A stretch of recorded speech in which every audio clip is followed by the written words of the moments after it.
Welcome to part 2 of the Good Teams Win, Great Teams Cover 2025 Fans on the Clock draft. We're picking up from where we left off. We're going from pick number 16 all the way through to 32.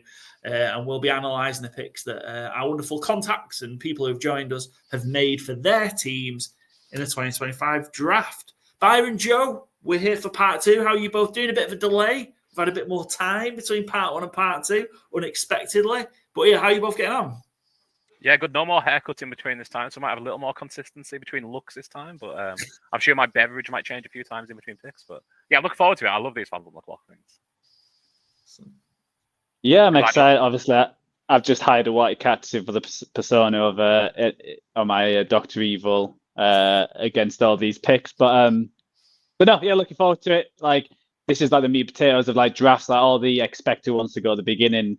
And like we've said multiple times this year, it's there's not much difference between probably 10, maybe 8 to 6, like 50, 40. So it could go anywhere. And so yeah, looking forward to hearing everyone's pick for their teams, and we'll tell them if they've got it right or wrong, because we obviously know all. Excellent. Not much news to cover before we delve into part 2, apart from the fact that it looks like that maybe Derek Carr isn't going to play for the Saints in 2025 with a shoulder injury.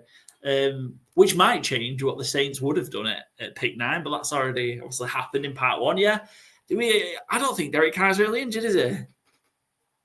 I think he's probably injured, but I don't think the Saints wanted this news to be out there, because it kind of reveals their hand more than a little, truthfully. I mean, fair play to the Saints and me guys, though. I think they may be seeing this coming, because Tyler Warren, like we mentioned on the part 1, he did play some high school quarterback.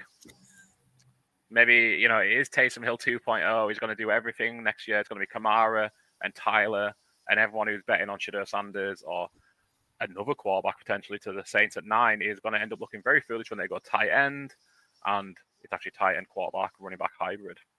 Yeah, the odds for over 2.5 quarterbacks going the first round is now all the way into 1 to 5 or 5 to 1 on. I think it's minus 400. It's minus 400 or minus 600. I can't remember which way around it is.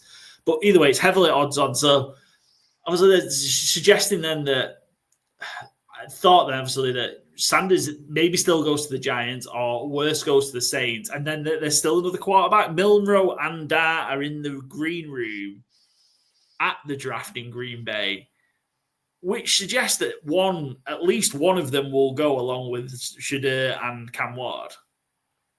I've been saying it for a while now. I'm not convinced Jackson Dart is quarterback 3. I think he might go 2.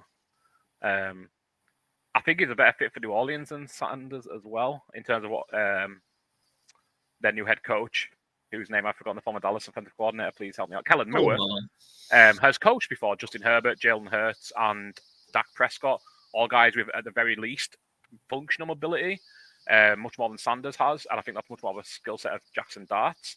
I wouldn't be stunned if Jackson Dart goes 9. Annoyingly, the price has kind of fallen on that one, so it's about plus 270 for the second quarterback to be Jackson Dart at minus 250-ish for Shadur Sanders. But, we go back 6 weeks and Shadur Sanders was in contention for the number 1 pick. I think there's a chance Shadur Sanders doesn't go in the first round, period. So I think it probably will be over 2.5, because I think there's even a chance someone trades up for like Tyler Show, however you say his name, the old quarterback. Jalen Milroe, I think he has the sort of skills where, again, if you're Cleveland, New York, and you pass on a quarterback to start the draft, I think there's a very exciting premise of trading back up a few picks into the end of the first round and getting Milroe, maybe getting Dart if he does fall, maybe getting Sanders if he does fall. Again, Show, it seems to be linked heavily with Cleveland, so I could see that as well. You get that 5th-year option. So, yeah, I think I'd certainly lean the over 2.5. I think 2 feels absolutely nailed on, and, yeah, over 2.5 feels very heavily weighted, as the odds suggest, yeah. Yeah, I think obviously being in the green room, we've seen plenty of quarterbacks. Will Levis being an example, sitting there, off the lawn and not looking too happy. I don't think it's guaranteed, but it certainly makes it interesting. It also feels like I can imagine this coming out and then Derek Carr suddenly being fit for the start of the year. Like he likes that kind of persona, like, oh, I've battled through, I've come back for the New Orleans Saints, and it's actually all is good there, and it's just the character. But yes, it certainly makes it a little bit more interesting for the draft day. Like, are they one of them teams who might try and trade up if there's other teams who are interested? Then try and sneak in. It's puts more options on the table for the top 10. Excellent. And all of the bit of news, Jalen Ramsey and the Dolphins look like they're in a part ways. They're exploring options for a trade as well. Surprising this one. It's not really worked out, has it, in Miami? I mean, no, it hasn't. But not much has worked out in Miami, bluntly, for anybody. I know obviously we've got Nat's pick, Malachi Starks in part 1 of the show. Obviously, go back and check it out if you haven't already. And we all have said the same after our reaction to that pick. The Dolphins could go anywhere. They could be a sneaky quarterback team if they want to get out from Tua next year. They could be wide receiver. They could be cornerback now. There's not that many positions where I'd say, no, other than running back, maybe. I don't think I'd rule them out for anything, really. They could even go tight end. Jonathan Smith had a great year last year, but he's aging, and they need more weapons, need receivers, they need O-line like nothing else. I mean, what do they have where you put your, stand on the table for it and go, the Dolphins don't need to strengthen here? And I can only say running back. So yeah. Excellent. Well, that was the quick roundup of news. Let's jump back into the draft then, because time is ticking away from us. Arizona Cardinals are on. We didn't get their picking for part 1, but it's kicking off part 2. We've got at British Bird Gang. Follow that page for UK Arizona Cardinals shenanigans. Let's see who they pick with pick number 16. So you're expecting the Cardinals video from British Bird Gang. Sadly, the guys couldn't get the video in time for us to edit and include in the episode. Thanks again to the guys for sending in the pick, but throw it back to myself, Byron and Joe, for the reaction to the Cardinals picking Kenneth Grant at 16. Thanks to the British Bird Gang there for the Arizona Cardinals pick. Follow them on Twitter, X, at British Bird Gang, or as they prefer to be known, the Irish Sweat Gang, whichever you prefer. The Cardinals pick Kenneth Grant, defensive tackle out of Michigan, with the 16th overall pick. Getting somebody in on the middle of the defensive line, the second Michigan defensive tackle to go in our fans draft. Gents, what do we make of Kenneth Grant to the Arizona Cardinals? Yeah, definitely meets a need. I think the Cardinals could really use a bit of everything on that D-line, though. And, the Sweat boys added Sweat themselves on the D-line earlier in the off-season. But yeah, I think Kenneth Grant, this is about his range where he should be going. I think Jim Harbaugh might be hoping he falls a little further and reuniting LA. But I think it meets a good need for the certainly not the Chargers, for the Cardinals. And you're getting good value as well. So yeah, I think it's a nice solid pick here. What a scene if you're watching on YouTube. Joe's just dealing with the cats that he's currently looking after. Joe, what do you make of the Cardinals taking Kenneth Grant at 60? Yeah.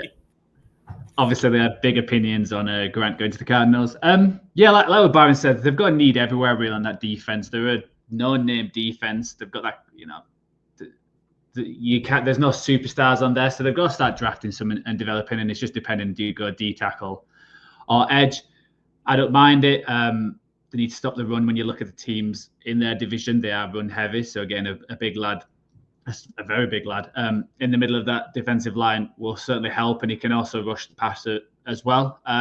It's just, he's going to be a strange one because I've seen him drafted around this and also like late in the first round. So I'm guessing it's the position of need and do you go the tackles or the edges or even the cornerbacks? But yeah, can't complain at this one. It's they just need to change that whole environment. It feels like with a defensive head coach being there, they certainly need to do something quick.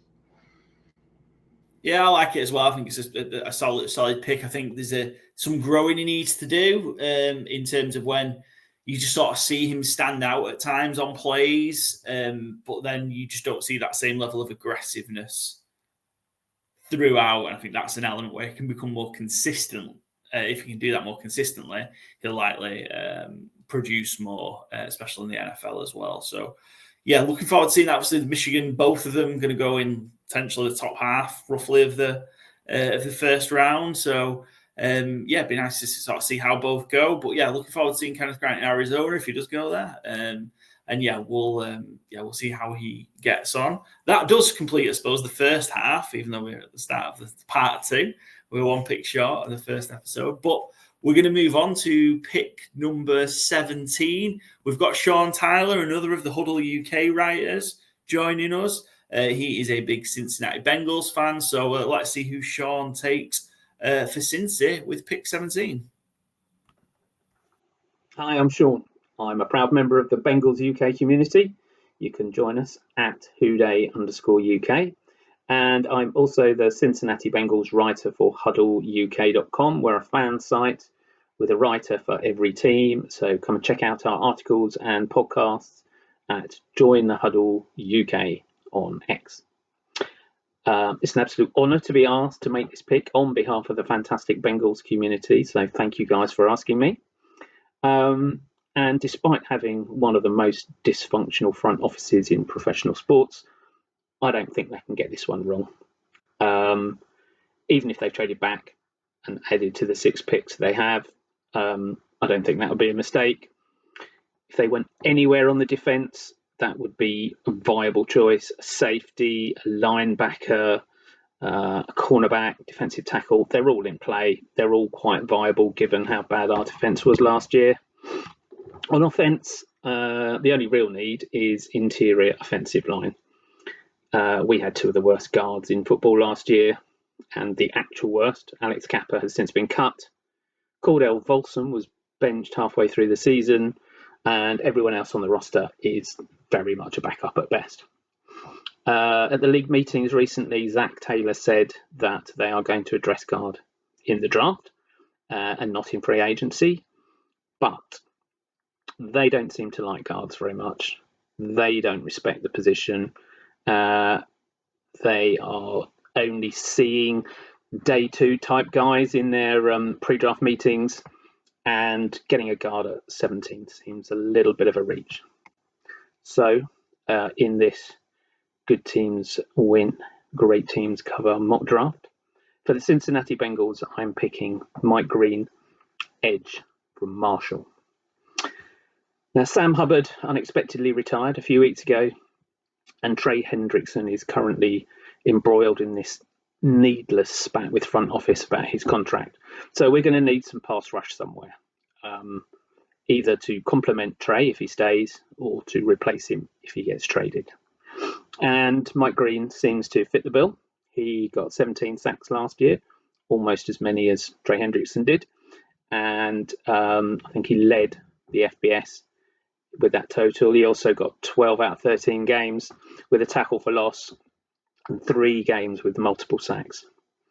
All the analysis I've read suggests he has burst, explosion, first step quickness, and a good technique, which seems to come from his background as a wrestler, which he did at Virginia before he transferred to Marshall. He's not the biggest. He's 6'3", 250 pounds, but he's arguably one of the best, if not the best, at getting after the quarterback in this draft, and that's what the Bengals need. Dane Brugler has him as number 12 in his top 100 prospects, so I think getting him at 17 seems quite good value.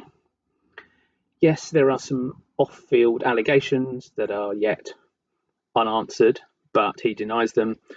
And let's face it, the Bengals have never been scared of picking someone with a few character issues. You've only got to look at Joe Mixon and Jermaine Burton in recent years. So, quite frankly, our defence stunk the place out last season, and we really need some help in the pass rush department. Green seems to fit the bill. Other than Walter Nolan, I think Mike Green has been mocked to the Bengals the most, and who am I to disagree with all the experts? So at 17 for the Bengals, I'm picking Mike Green, edge from Marshall. Hooray! Thanks to Sean Tyler there again from Huddle UK. And with the 17th pick in our fans on the clock draft, the Cincinnati Bengals select Mike Green, edge out of Marshall. Unsurprisingly, the Bengals go defense. It's sort of killed them last year and stopped them making the playoffs. Not surprised, but what do we make of the player itself then, Mike Green going to the Bengals? Sorry, I was muted. Yeah, I think at edge you've got a couple of options here that I think it is going to be a case of pick your poison, really. Lot of sacks, very productive. And I think, do you want to go for the proven production in Mike Green, or do you want to go kind of the physical profile and should be elite in Shamar Stewart, maybe? And then you've maybe got Michael Williams you could go for as well. But again, I think at this point you're meeting a need really well. I think as long as it's not an offensive skill position player, everyone would be happy in Cincinnati. They could use work on the line as well, but that defense is crying out for help. Whether they do or do not keep Trey Hendrickson, another edge player, is crucial, especially if Hendrickson does go, obviously. But 1B to Hendrickson is going to be crucial. 17 sacks last year. Yeah, he was Sunbelt Player of the Year award. So I think it's a really smart, solid pickup. Nothing too fancy, but a real position need and a solid player who can come in instantly and contribute. Yeah, I think probably my only concern, not only concern is and it's probably unfair, is when they come from schools such as Marshall and conferences such as the Sun Belt this high up, it's the competition that you're playing against. Yeah. And I suppose that's the issue. Whereas, you mentioned Shamar Stewart, there's someone coming out of the SEC, when the level of play that they have there versus what's in the Sun Belt, no disrespect. But we've seen obviously happen with different conferences. I suppose Quinny Mitchell came out the MAC last year, different position, I know, but ended up proving himself to be more than worthy of competing with the top talent in the NFL. So it's not always the case, but that when I see the big numbers like that, when like say 17 sacks in a season, in a 12-game season, that's where I start to go, what's the competition level concerns me a little bit, and what's it going to be like when he has to make the step up. And I think he only started 2 years as well, so we'll see. But from a physical perspective, physical tool perspective, he does look like he can have kind of an elite pass rush skill set, and does do well against the run as well. So we'll see. Joe, what do you think? Yeah, it's they certainly need one to go across and Hendrickson. I think they'll keep him at least this year, but yeah, you need a second pass rusher, and he's certainly got the tools, athleticism, and he had a big game against Ohio State, I believe, at the start of the season. So it's just, can he keep that consistency against the best of the best? I think in terms of how you look at him going the first year, he's not the stature is only just like 250 pounds. So against the run, especially like when you think AFC North is that gritty kind of game, he might struggle. So he might be only coming in certain packages where it's all about rushing the quarterback in year one and then developing that going forward. So yeah, they need to keep Hendrickson and get a 1-2 punch, and just, he might not be the one where he sets the world on fire next year, but 3 or 4 years down the line, he's suddenly he's getting a double digit sacks, and he's replaced Hendrickson at the Bengals, and then they're trying to replace him because they've decided not to pay him, and we're in this situation again. So I think it's a great pick. I think there's a few edge choices they could have gone for. So it's just where you land on which traits you prefer, and I think it is a good pick for this Bengals team. Yeah, I think what is interesting is he's shot up the kind of these boards and mock drafts kind of around just the new year, really. And from being somebody kind of through the back, especially the back end of the college football season, that was kind of projected somewhere around 50 to 60, he's shot up to being sort of 12 to 17 on the most recent kind of updates, and where you're looking at kind of the spreader, where these mock drafts have been going. And that is quite a leap. So there's a lot that people are seeing in Mike Green and seeing that they like. So I'm interested to see if that comes, plays through on draft night, or do those from more established conferences, and not established, but the higher talent conferences, end up skipping him, and he jumping him, and he might end up dropping down a little bit. I'm interested to see that for sure on draft night. Excellent. Cool. Thanks again, Sean. Make sure you go read his articles on Huddle UK. He wrote a great one, not about the Bengals the other day, but about just draft jargon, which made me chuckle. It was a real good article. So it's a bit of a American football cliches for anyone who likes football cliches podcast. I thought it was not exactly a nod, but I like the language of sports. So I enjoyed that a lot. Yeah, that's good. On the language of sport, do you know what the Marshall football team's nickname is? It's an all-timer. Yeah, Joe, any clue? No idea. It's the Thundering Herd. What a great... They should be rushing all day, right? They should never throw a forward pass. That should just be a rushing team always. Yeah. And we have one other Marshall link to the show as well. So, yeah, of course. How could we forget Coach Mouse joined us August last year. He was one of his first jobs was working on the Marshall team after they had the plane crash that wiped out the team in the 70s. So yeah, we've got links to Marshall all through the show. Excellent. Well, we're off Marshall and on to Seattle. Seattle Seahawks. We've got Bo from Football Talk with Bo making the pick for the Seattle Seahawks. So let's see who Bo takes with pick number 18. Hey guys, Bo here, Football Talk, and of course I am here representing the Seahawks for the 18th pick. And so thanks again for having me on the show. Interesting to see the picks coming through. We're sitting here at 18, and originally I was going to go with an offensive lineman, specifically interior offensive line, because it's an area of need for the Seahawks. That being said, there is an edge rusher that has fallen a little bit further down the list than I thought they were going to be. And so rather than going for a position in need, I'm going to go for the best player available. And Mykel Williams is that guy. There's a couple of edge rushers that I actually had slated below him. I had him as potentially the 9th best prospect, the 3rd best edge rusher. And for the Bengals to get somebody that I had much deeper on the list just ahead of us, got to go with the best player available. Mykel Williams is the edge rusher 1st-round pick for the Seattle Seahawks. Thanks to Bo there again. Go give Bo a follow at Football Talk with Bo. Go catch his shows. Streams a lot of them directly onto his Twitter. Doing a lot of arena football work as well, which is cool. He used to be an arena football player, so he's doing a lot of work there as well from a media and press kind of thing. So yeah, go check Bo out. With the 18th pick for our fans on the clock draft, the Seahawks select Mykel Williams, edge rusher out of Georgia. What do we make to Mykel Williams to the Seattle Seahawks? I nearly said to the Georgia Bulldogs then, but that's where he's come from. What do you think to Williams to the Seahawks?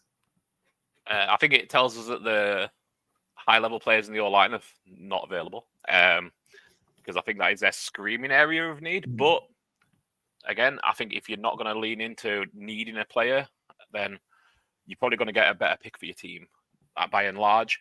And yeah, I think Mykel Williams is, again, a solid fit. They do need edge help. They need quite a lot, I think, Seattle, compared to what the record was last year. I think they've had a bit of a weird off-season. But yeah, edge, you can always use, obviously, but like they in particular do need it.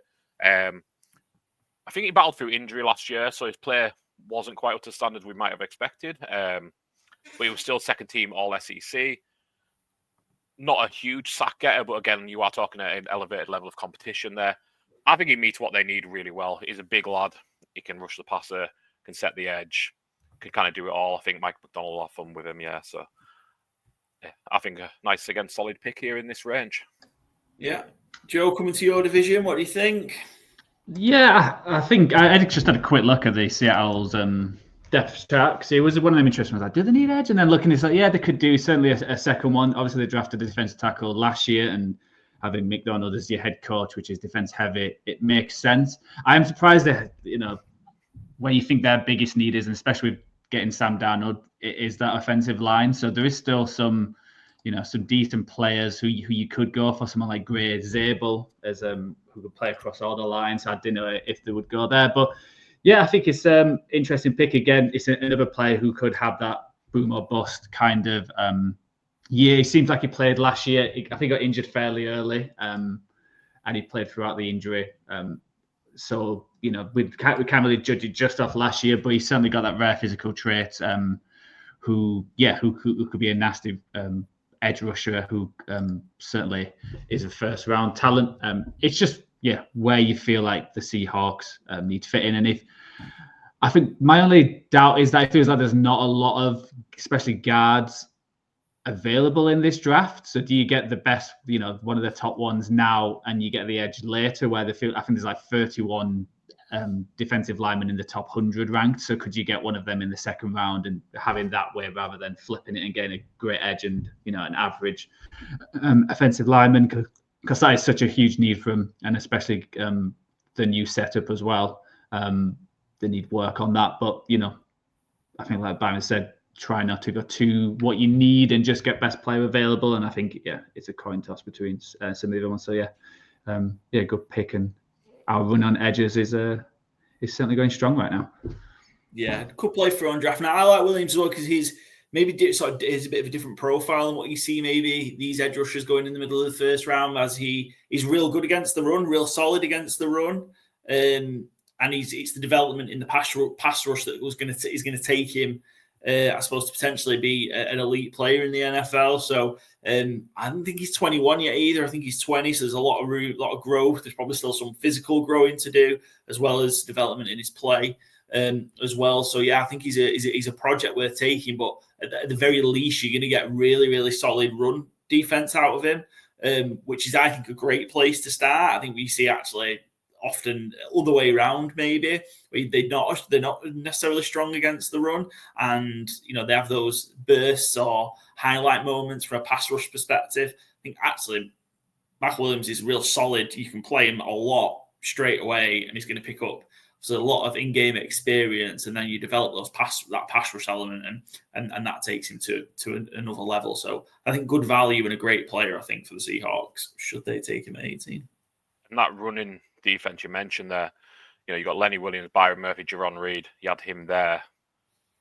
Yeah, if you can learn the pass rush there, that's going to be a real tough front to run on. But DeMarcus Lawrence as well, of course, at this time. Yeah, and that's going to be very much a bonus piece. They're not paying him a huge amount of money. If they can get something from him, then and I think that defensive front is cooking with gas. Then and then maybe then they can attack then in the second, third, fourth, whatever.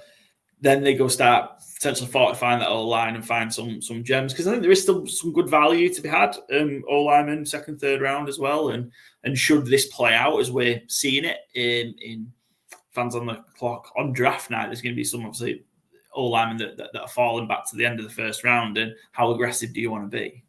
Yeah. Excellent. Cool. Thanks again, Bo. We're on to pick number 19. Right. Yeah, it's Tampa Bay Buccaneers. We've got Murph joining us, one of the members of Bucs UK. He's going to be making the pick, so let's see who Tampa take at pick 19. Hi there, it's Murph here from the 5 Year Rush podcast, and be given the honour to pick for the Tampa Bay Buccaneers with the 19th pick of this mock draft. The Tampa Bay Buccaneers will select Will Johnson, cornerback out of Michigan. Will Johnson is a phenomenal prospect. To be honest, if he's still there at 19, I would fully expect the Buccaneers to run to the board and make this pick in real life. In fact, I was surprised in this mock that he fell as far as 19. I don't think he will. I think he is a top 10, top 12 prospect in this class. You're talking about a cornerback with great agility, great size, really fluid, excellent IQ, and he's really sort of a solid number one corner, which is a big lacking of the Buccaneers defense over the last few years as a whole. And so, there aren't too many weak spots on this Buccaneers roster. It's been a playoff team for the last 4 or 5 years. You would say that cornerback and having a strong number one corner is a big area of concern. That the most experienced cornerback on the roster is Jamal Dean. He's really a good number two corner. He's not a leader. And you've got some great complementary pieces there like Zion McCollum. But you really need that out and out star, and they haven't had that for the last few years. And so for me, Will Johnson comes in and he really fills that. And I can see him having an impact very similar to Anton Winfield Jr. does, or did in his rookie year, where he went on to win a Super Bowl. So I think it's a great character, great traits, some questions about speed, but it wouldn't really concern me. with what his traits and ability is and his ability to get up and win a lot of balls. So he'd be a phenomenal pick for the Tampa Bay Buccaneers here at 19 if he fell on draft night. A couple of other positions that were considered were inside linebacker, but there was a bit of a run on the position, so it didn't seem worthwhile. Edge rusher potentially, but with free agency signings coming in, didn't feel as strong a need as this pick, and it's kind of just fell into the hands of the Buccaneers here. So very happy to take this pick. If you have not heard of 5-Yard Rush, then do give us a follow on all podcast socials, YouTube, etc. We're big fantasy football fans, and the guys at Bucks UK nominated me to make this pick. I think due to my knowledge of prospects, and you could have caught me on the College Days Nat Coombs podcast as well, talking about quarterbacks in the last month. So, but I do predominantly talk about fantasy football, and we are releasing our fantasy football guide within the next sort of 6 weeks or so. So stay tuned for that, and hope to see all of you on, if you're on X, at 5-Yard Rush. If you're on Blue Sky, you can find me at Murph NFL, and looking forward to talking more with you. Thanks. Thanks again to Murph from Bucks UK. Go give the Bucks UK fan group a follow. You can find them on Instagram, X, Twitter, wherever. A lot of great content coming from there. They have their own podcast as well that's available to watch and listen to. So Tampa Bay, or Murph for Tampa Bay, selects Will Johnson, cornerback out of Michigan. We were just discussing there. That's the third Michigan player to go in the fans on the clock draft so far. And there have been 0 from Ohio State. So I'm sure the Michigan fans will be loving that. But what do we make? The Bucks making a selection to fortify their secondary, getting in Will Johnson. Absolute smash. I actually said to Murph when he sent this pick over that, if this is how he plays out on draft night, I don't think they'll be taking the full 15 minutes to make the pick. They'll be running to the stage with this one, I think. Todd Bowles obviously loves his blitzing, needs good cornerbacks to do it efficiently. And, you look at their depth chart right now, it's an area they could certainly improve on. And I think Will Johnson, for most people, it kind of takes Travis Hunter out because we don't know what he's going to play. I think Will Johnson, to a lot of people, is cornerback 1 in the draft.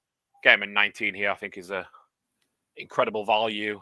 Might be my favorite pick of the of the draft, maybe outside of Will Campbell to the Cowboys. But in terms of positional need and value, I think this is a really, really solid pick. And I think, again, the Bucks would, like I said, with Ashton Genty and Will Campbell for the Cowboys, I think if you offered them this at 19 now and just tune out the rest of the day one, they would snatch your hand off, Yeah, I thought we would see maybe some cornerbacks go earlier as well, because there were some, I think, real talented ones and worthy of a first half, top 16 or top 15, whatever, first round pick. But yeah, Joe, what do you make then of Johnson? Do you think it's a big area of need for the Bucks, and what do you think he's going to bring?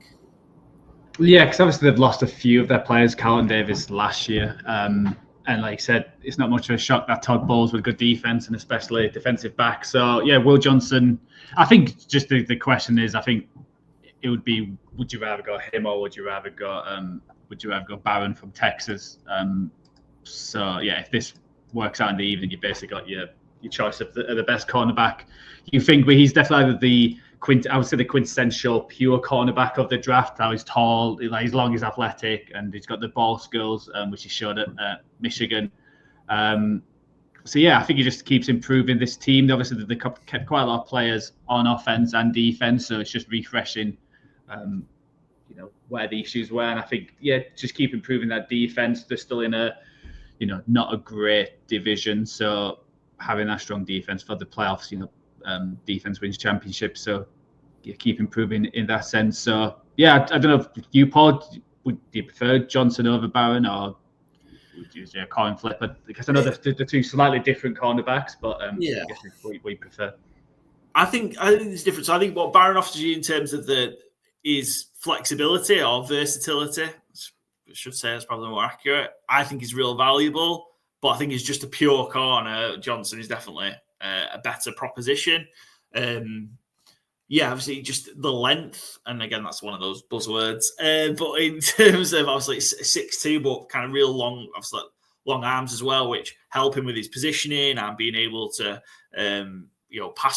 break up passes as well. He missed a bit of time, I think, last year, didn't he? I think he was most of the season last year. memory serves me right, injured. So hopefully he'll be obviously fit. I'm sure he will be. But yeah, I think it's how he fits then maybe with Bowles, because I think he's better in zone than he is in man.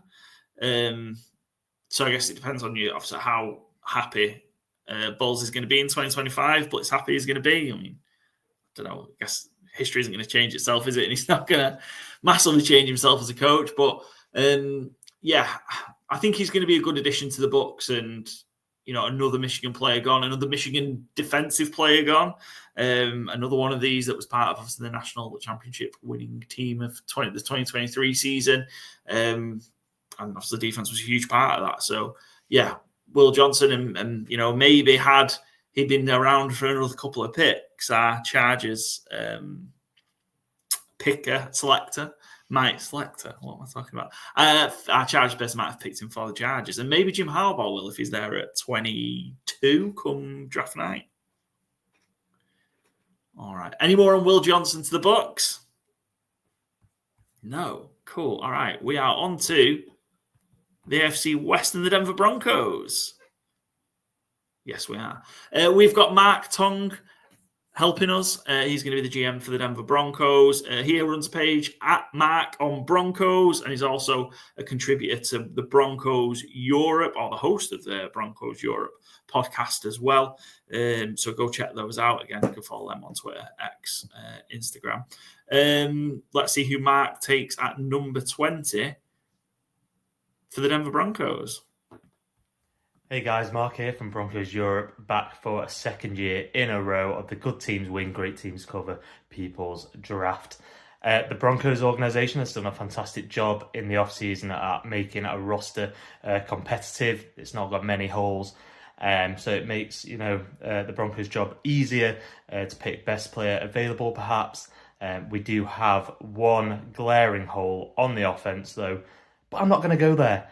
I'm going to surround Bo Nix with another weapon, and with the 20th pick in the Good Teams Win, Great Teams Cover People's Draft, the Denver Broncos select wide receiver Emeka Egbuka from Ohio State. Let's go Broncos. Thanks to Mark there for making the pick for the Denver Broncos at 20, and with the 20th selection in the 2025 Fans on the Clock draft, the Denver Broncos select Emeka Egbuka, wide receiver from Ohio State.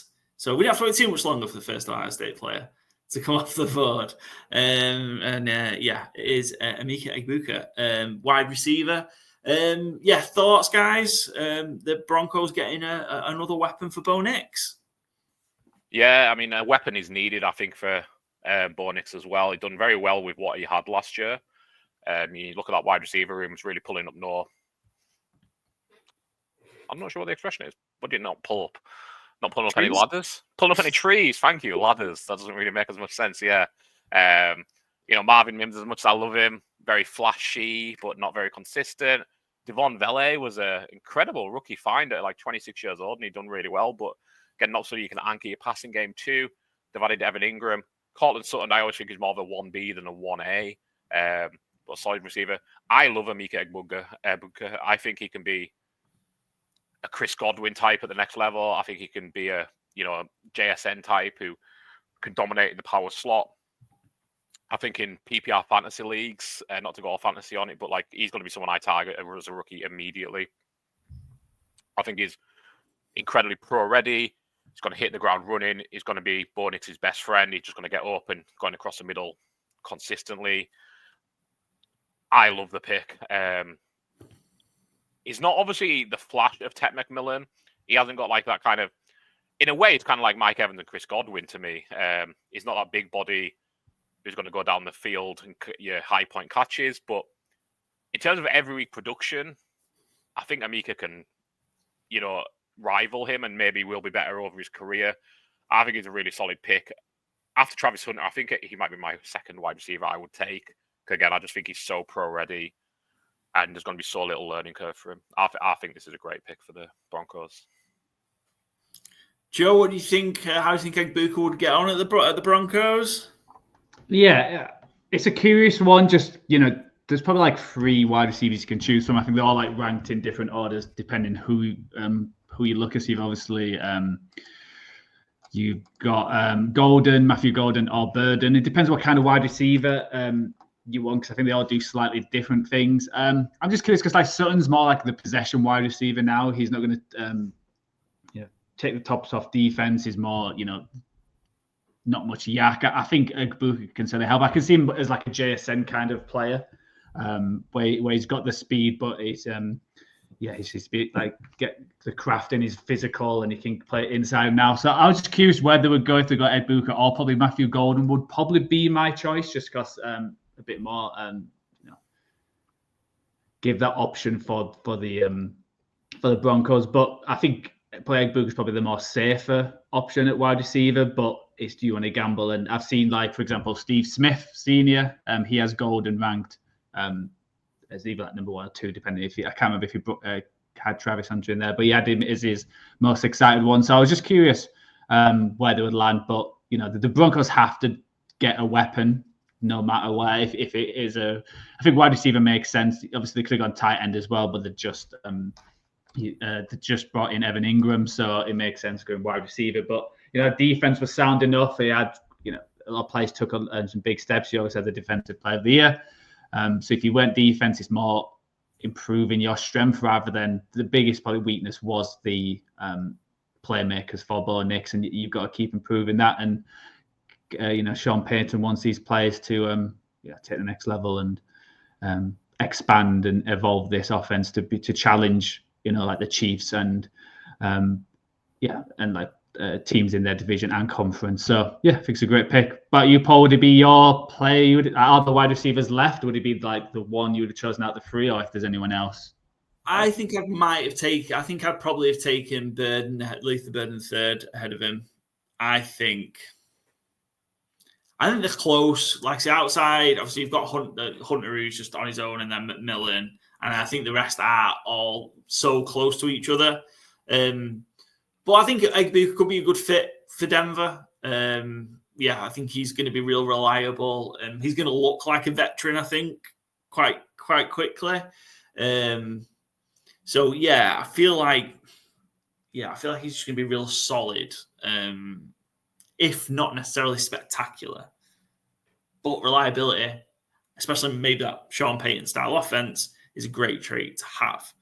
And will certainly be better than the options that outside of Collinsville than the Broncos had. And then maybe it means you can try and do different things with Marvin Mims then and use that style in a bit more, of a gadgety style. I love him, Byron. He won me obviously our fantasy league. So I'm loving all this. You can go all day if you want to talk Marvin Mims. We can make this a 4-hour episode. Sadly not, but Egbuka to the Broncos. We're on pick 21. It's the Pittsburgh Steelers. Let's see what we've got from Pittsburgh. Hello, good teams win, great teams cover podcast. Simon of the UK Steelers pod here to make the 21st overall pick. But I thought I'd do it with a little special guest for you boys here. I'm here, of course, with head coach Mike Tomlin, who's very excited to make the 21st pick in the mock draft. And the UK Steelers podcast gang and Mike Tomlin, of course, have selected Walter Nolan, defensive tackle out of Ole Miss. Really feels like the biggest need that the Steelers have right now outside of the obvious elephant in the room. Don't think that's the way we're ultimately going to go at 21, so we really want to beef up this defensive line. Cam Hayward's not getting any younger. We're looking for that kind of big core strength, 3-technique defensive tackle, defensive end, who can really penetrate and help in the run game as well. So Walter Nolan out of Ole Miss. Welcome to Pittsburgh. Thanks again to the UK Steelers podcast guys for making the selection for Pittsburgh. Give those guys a follow at UK Steelers pod. No doubt we'll have them on again at some point during the season. Always a great bunch of guys. With the 20th pick, 20th? I just lost the ability to count. 21st pick in the 2025 Fans on the Clock draft. The Pittsburgh Steelers select Walter Nolan, D-line edge, Ole Miss. What do we make to the Steelers? Very Steelers pick. Just build the trenches. Yeah, and it is, again, they've got a few areas underneath Pittsburgh. I think we were all kind of looking and going, is it going to be Jackson Dart? Are they going to do it? But they better be hoping Aaron Rodgers is coming out of retirement. Well, not out of retirement, sorry. Out of the darkness and playing for them, because if not, I don't know what they're planning at quarterback. But yeah, D-line is an area of need for them. Obviously, they have the big names that everybody knows and loves, but a little top-heavy. We know Mike Tomlin loves to build that way. Strong defense is the core of Pittsburgh and always has been, and almost certainly always will be. Nolan, I think, is, very strong. Got 6.5 sacks last year from the, middle of the D-line. Penetrates gaps really well. Yeah, I think it's kind of one of them. You see it's Nolan, you see it's the Steelers, and you just go, yeah, makes total sense. Nothing flashy, nothing crazy, not forcing it like they did with Kenny Pickett. Just sticking to their principles, sticking to their traditions, and good, solid 9-win football. Yeah. I think so. I was wondering if they maybe go a different direction here, but just somewhere stout against the run, and then all of a sudden last year he just sort of exploded in terms of pressure in the quarterback. I think he had 25 kind of pressures or hurries, which is like more than double he had his best season in 2022, which I think was while he was still at A&M. And yeah, so he, again, just another one of those interior defensive line disruptors. Might not see it play through in the NFL on, sacks from the interior line, but he's going to cause a lot of problems. And I think he showed the ability to handle double teams pretty well at the college level. And yeah, I think he's just going to be an instant impact for the, defending the run. And look, that AFC North, when you're playing the Ravens, for example, they had a real hard job in those two games late in the season, including the one in the playoffs, of being able to stop the Ravens running the ball. Nolan helps you do that a little bit. So, you've got to find a way to slow down Derrick Henry, obviously Lamar as well. But in this case, having a more stout interior defensive line helps try and negate Derrick Henry a little bit from running wild on you. Joe, what do you think of Walter Nolan to the Pittsburgh Steelers? Yeah, I think it's a very Pittsburgh kind of pick. They're hoping to get the most out. He seems like a kind of player who may have not hit his peak yet, or is like potential is depending on what team he goes to. I think would depend where he ends up. And I think Steelers would be a great fit for him as well. Learning from Cam Hayward, who's he's not going to be around forever, so they do need to get younger on that defensive line. And I was thinking, because I was trying to look at some of the other needs and just checking out like the rest of the team. I think they addressed the cornerback with getting Darius Slay, and you got Joey Porter last year, who didn't have the greatest year, but you still went young there. So that was obviously an option. I think, obviously the quarterback is still a big need, and if how the draft goes on the real draft night, if one of them like Shadir Sanders slips down, would the Steelers be willing to grab him up rather than going for one of these players who we feel like would solidify them more? And if they do go Rodgers, it's more like, should they think about the offensive line as well? They lost a couple of players, and he's come off a season where he's come from a bad offensive line, 42-year-old, however old he is. Do they need to improve that? But I do like that Wharton is a position of need, and grab him while you can. Good Steelers, solid pick. Excellent, good stuff. Thanks again to the guys from the UK Pittsburgh, the UK Steelers pod. Again, go give them a follow. On to 22 is the Los Angeles Chargers. The Chargers are up. We've got Phil Marsh from the Huddle UK at Join the Huddle. We've heard that promoted 50 times so far. I think we're going to start asking Phil for some payment for the promotion. He is, of course, the founder and the man that runs it. He's had some great interviews. He started a Huddle UK podcast. He's also done some great work in his capacity for the BBC and things like that. He had a great conversation with Louis Rees-Zammit a few weeks ago. So, check that out if you can. Phil is a huge Los Angeles Chargers fan. So let's see who he takes with pick number 22.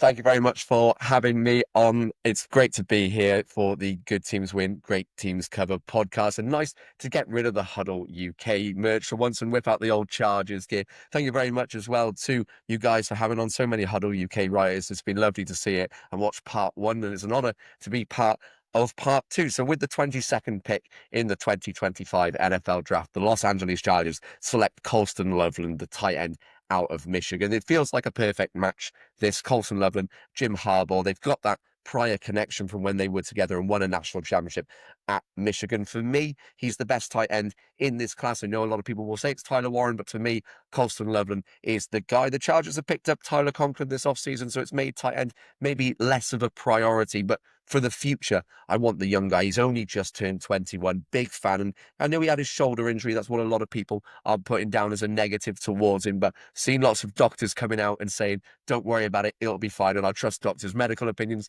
more than myself. And as for him, great catch radius. He's got a route tree, which is great for a tight end. He's not a blocker. He's not going to be used in that way. And we need a couple more big body weapons to help Justin Herbert out. Lad McConkey, we love, but not the biggest guy. So give him a big weapon to aim at, and hopefully the Bolts can go one further this. Thanks again to Phil from Huddle UK with the 2022nd.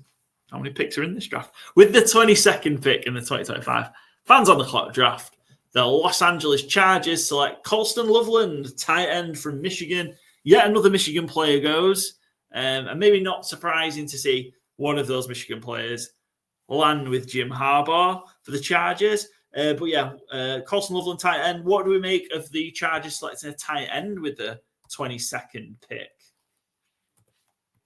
Position of need.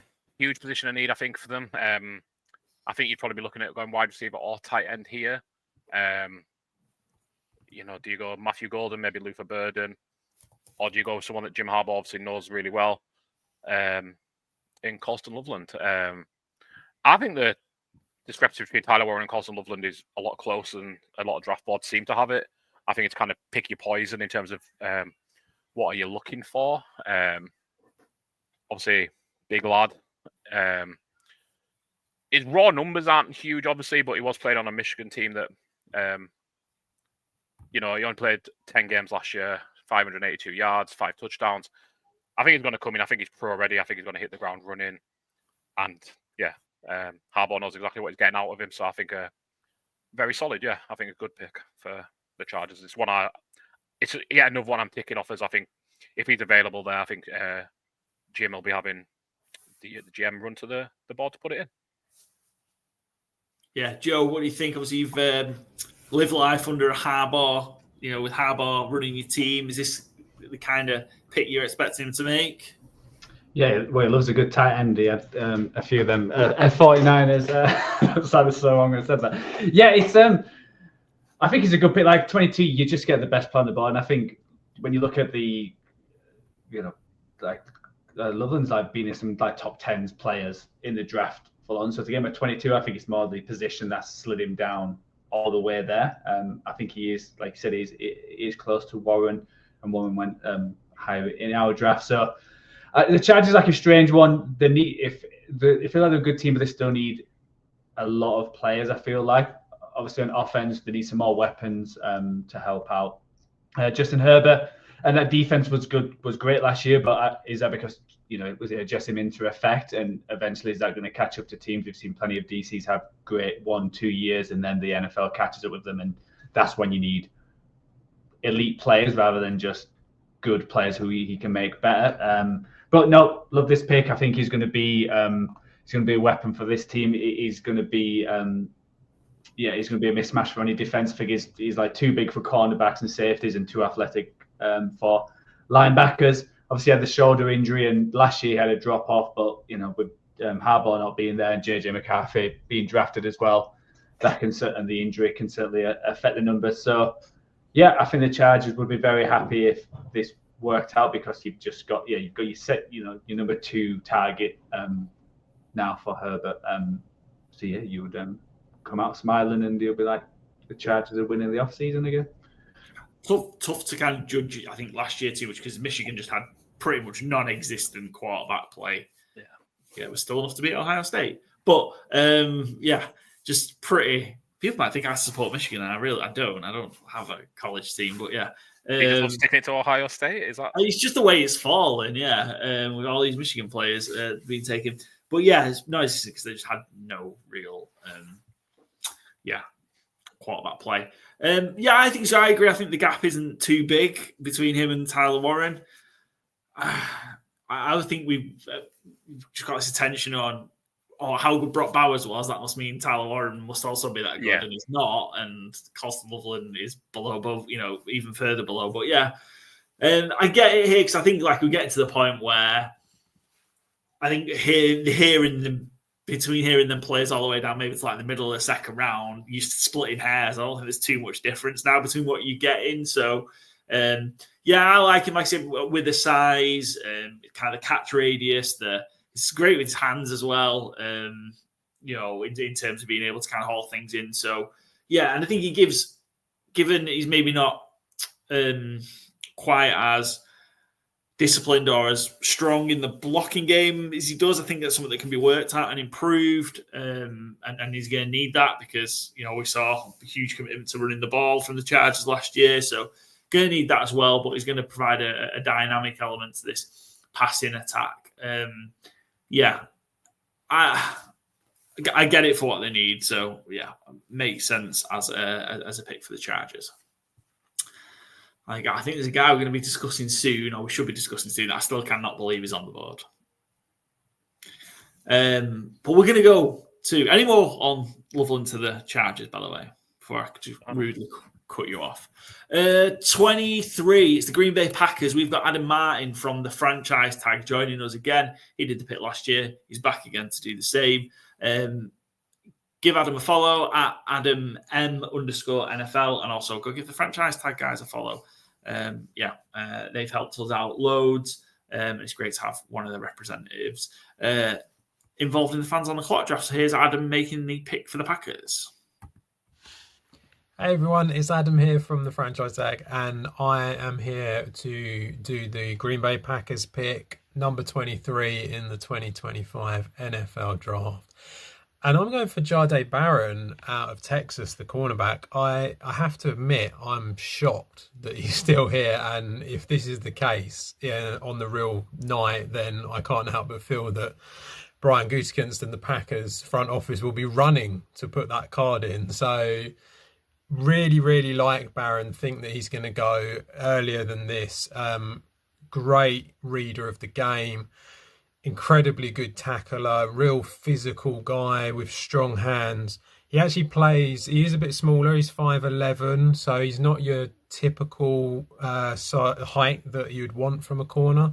But I actually think that he plays bigger at the catch point, and he does look like he's going to be a very, very good starter in the NFL. He's got great recovery speed, very good ball skills, something that a lot of people talk about Travis Hunter and how good his ball skills are. Jahdae Barron's ball skills are top-notch as well. And, really good in zone coverage. Doesn't do as much in man coverage. But, yeah, he's going to be great in the league. And if he's there, then I'd love to see him there at my Green Bay Packers. So, yeah, Jahdae Barron, corner. You're coming to Green Bay. Obviously, if any of you want to come and check out the franchise tag, we've got loads of stuff, including draft stuff going on. And, keep doing what you're doing, guys. Love the episodes. And if you ever need any of us over at the franchise tag, you know where we are. Thanks to Adam Martin there again with the pick for the Green Bay Packers. 23 in the fans on the clock draft. The Packers take Jahdae Barron. I forgot for a second who the pick was. Jahdae Barron. Cornerback out of Texas. I love the pick. I cannot believe he's still here at 23. Could not believe it. Crazy. I think he's definitely going to go in the first half. Maybe even top 10. He's so good. I picked him in the Huddle UK's mock draft for the Cowboys at 12. I couldn't believe he was still there at 12 when I made that selection in that draft. I love this pick. What do you guys make of Jahdae Barron? I can't believe you got another Huddle UK shout in. Well played.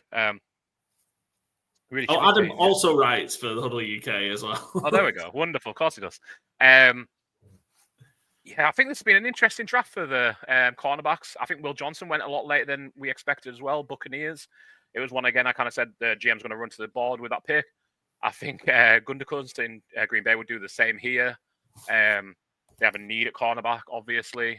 Joe Alexander is set to be released. I think everyone's, again, open secret. He won't be on Green Bay next season. I kind of worry. Obviously, Byron is a little undersized to the position.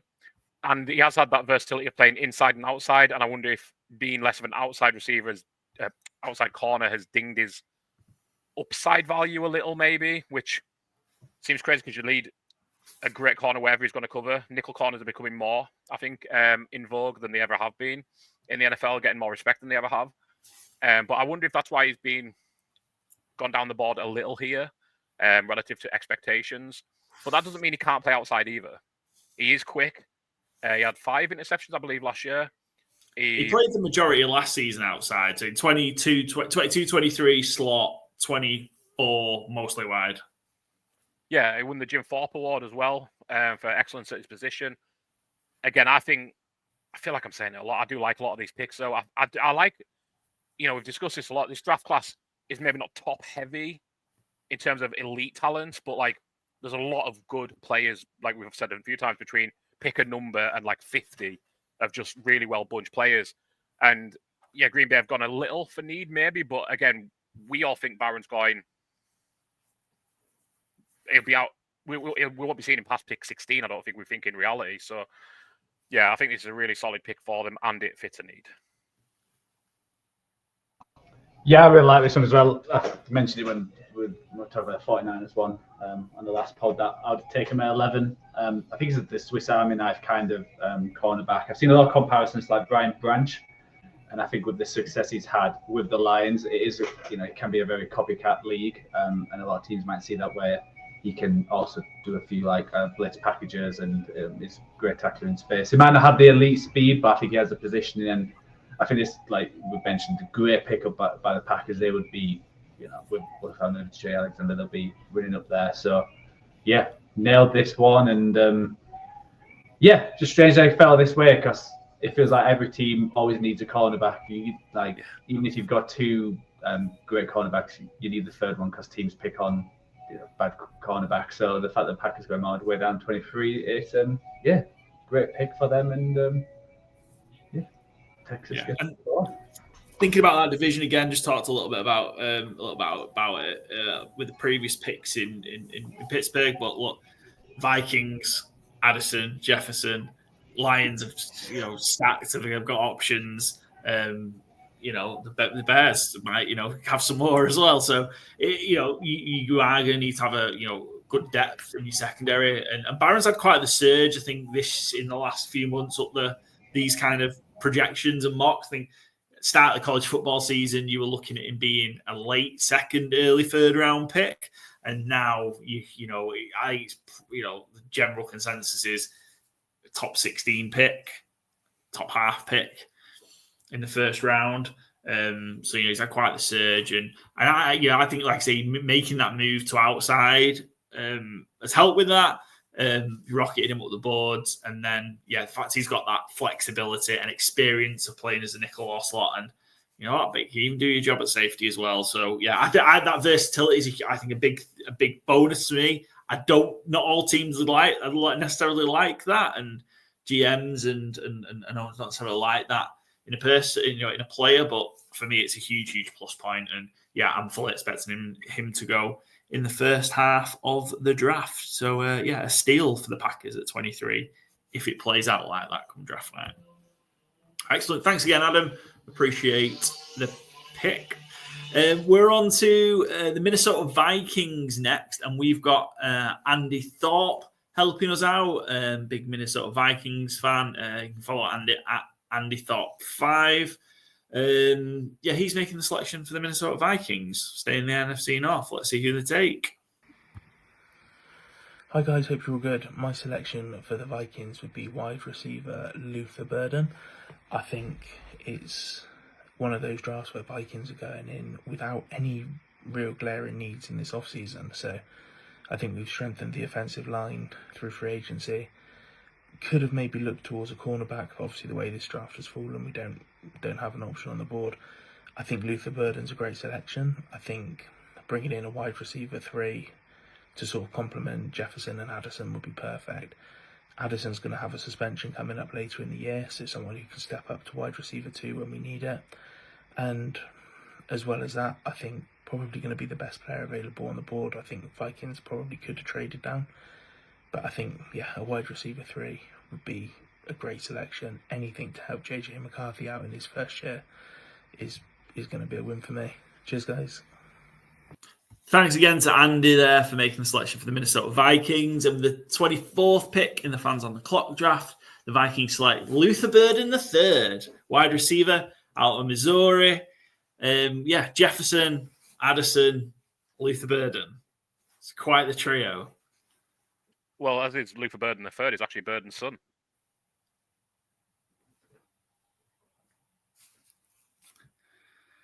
To go with Hawkinson as well. All the sons are in Minnesota. Same, they're not in Washington. I've been doing so much bigging up of the picks in this draft so far. Byron, Loveland, Will Johnson, I loved. Will Campbell to Dallas, I loved. Finally, we have what I'm regarding as a stinker. I finally get to be negative, which is nice for me. I took Brian Thomas in our rewind of the 2024 draft, so I'd feel a little hypocritical saying it. But Brian Thomas, we're doing that with hindsight. We've had a year to see Brian Thomas in the NFL and go, oh my God, he should have been a top 10 pick. He was incredible instantly. Luther Burden might be, we don't know. One incredible college season, much slower year last year. He's great after the catch. Reminds me a bit of Brandon Ayuk as a player. I think he can definitely produce in the NFL. I think there's a chance he might be the wide receiver 1, all said and done, in a couple of years' time when we go look at it. He looks like a really dynamic prospect. I just think the Vikings have too many needs for this luxurious of a pick. What's he going to do that Jordan Addison can't do as a wide receiver 2? Is kind of my question. He's great after the catch, but so is Addison. Addison get open deep. Maybe they just don't want to pay Jordan Addison coming up on his end of his rookie contract. But it feels very luxurious to me. Like I say, they only have 4 total picks in this draft. And, I think they have needs at the D-line still, interior O-line still, defensive backs still. So, a couple of positions they could do with upgrading, I think, certainly before wide receiver.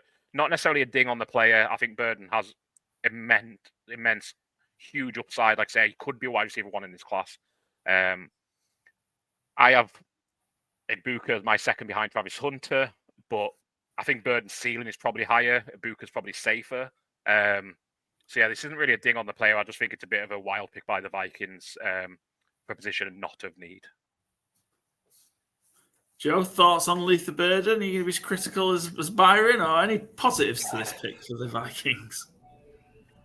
I think it's the fact they've only got 4 draft picks. I think that's such a big thing. And to go somewhere where you've already the strength, I think, again, that defense, it played well last year under Brian Flores, but by the end, it got, some teams dominated them. That offensive line, they brought some players in, but usually when you bring in offensive linemen in free agency, it's because another team didn't want them. So it doesn't mean you've improved. So they could have got younger, and there's plenty of them on the draft board. There's a few safeties that could have gone for Nick Emmanwari. Could have been a good shout or start. I think it's a luxury pick where they can't afford it just a minute. I'm curious what kind of player Burns going to turn into, because I've seen, it feels like, other than take out Travis Hunter, the other 4 I've seen ranked all differently. It seems like to be a consensus of who is the number 2 to number 5 is, and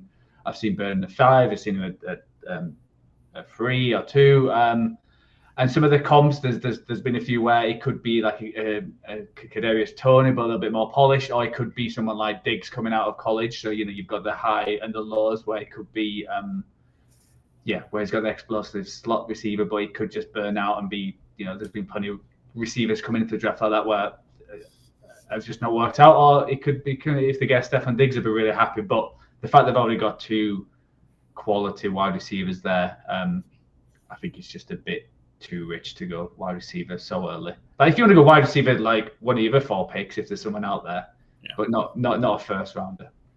Sorry, Anne. Again, I just think he's a bit rich. Like I said, rich for where they are and what how many picks they've got and what their needs are. I'm in agreement with you as well, and I expect him to go late 20s on draft night. So it's kind of around the spot in terms of the position. I just think Vikings do have greater needs. I see a little bit of Xavier Worthy to him about like just trying to get him in space and getting the ball in his hands, and then he can kind of obviously quite a dynamic runner with it, almost just becomes a running back, and then I think he's kind of that kind of guy, maybe moving around a lot in motion, lining him up in different spots, than maybe as like just an X receiver or whatever. So I see that with him, maybe a bit gadgety, gimmicky. Yeah. I'm curious if he'll be one of them players where someone trades up for in the end of the first round, like a Leggett and how that happened last year, where a few teams who are like the Giants, that kind of like Panthers, that kind of team who still need wide receivers to jump up to get that kind of player. So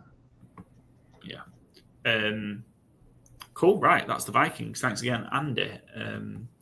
We're on to pick number 25, and it is the Kilty Texan. Graham's back. Graham Henderson.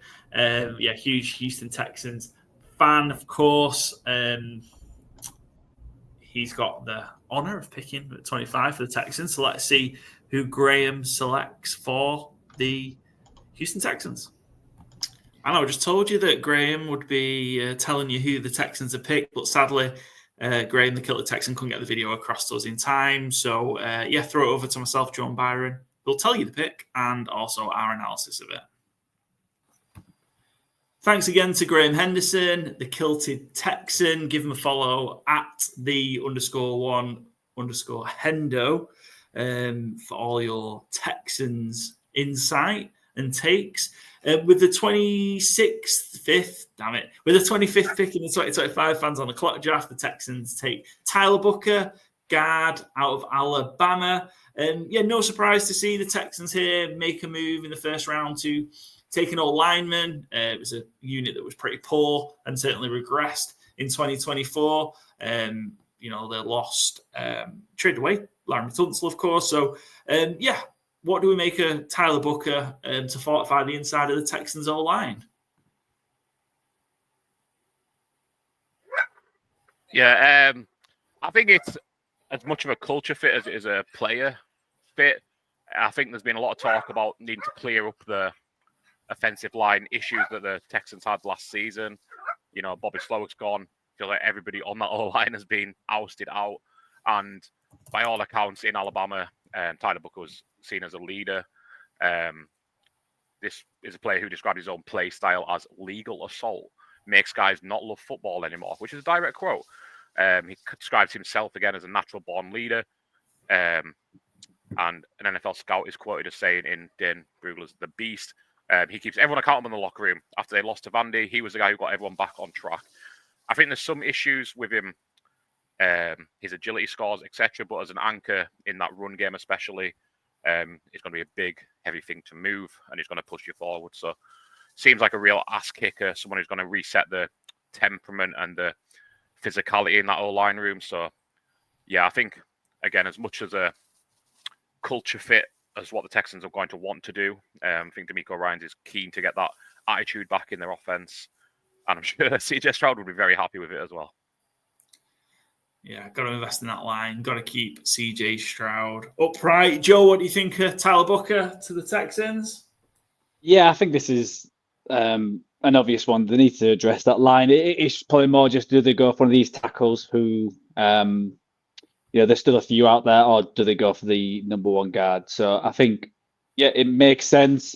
When you look at the sources from Alabama, they say his qualities are like that of Will Anderson, which obviously changed that franchise on their defense. It feels like everything changed when he was drafted high. So to get that on the offensive line when, they have the different kind of mentality, which I don't think Tunsil fitted in, but they wanted some young leaders who put that extra work in and strive to be better. So yeah, I think it's a great pick. I think the only other position I'll be curious, it could be wide receiver with Tank Dell being with his injury, and they've only really got Nico now, and they do need some more pieces with losing Diggs as well. That didn't help them down the stretch, but that line is such a big need with everything what they've done in the offseason that this is one of the easiest picks I think in for this draft. Yeah, I was wondering whether they might have gone Josh Simmons as a tackle, or Kelvin Banks here, or maybe one of those players. Even the tackle from Oregon, Connolly, still on the board. So I wonder if it was going to go there, but they'll go.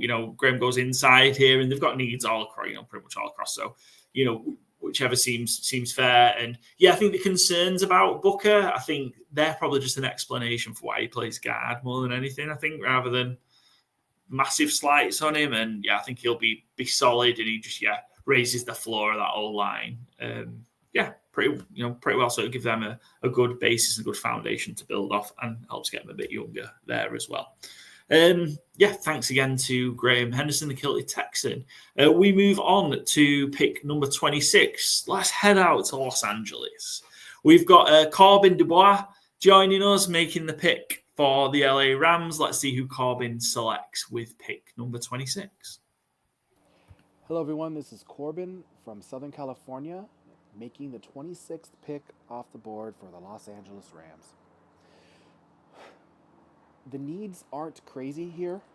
I know we need some help in the secondary. I know we could always boost that defensive line, that young and hungry defensive line that we had from last year after that Jared Verse pick. So good.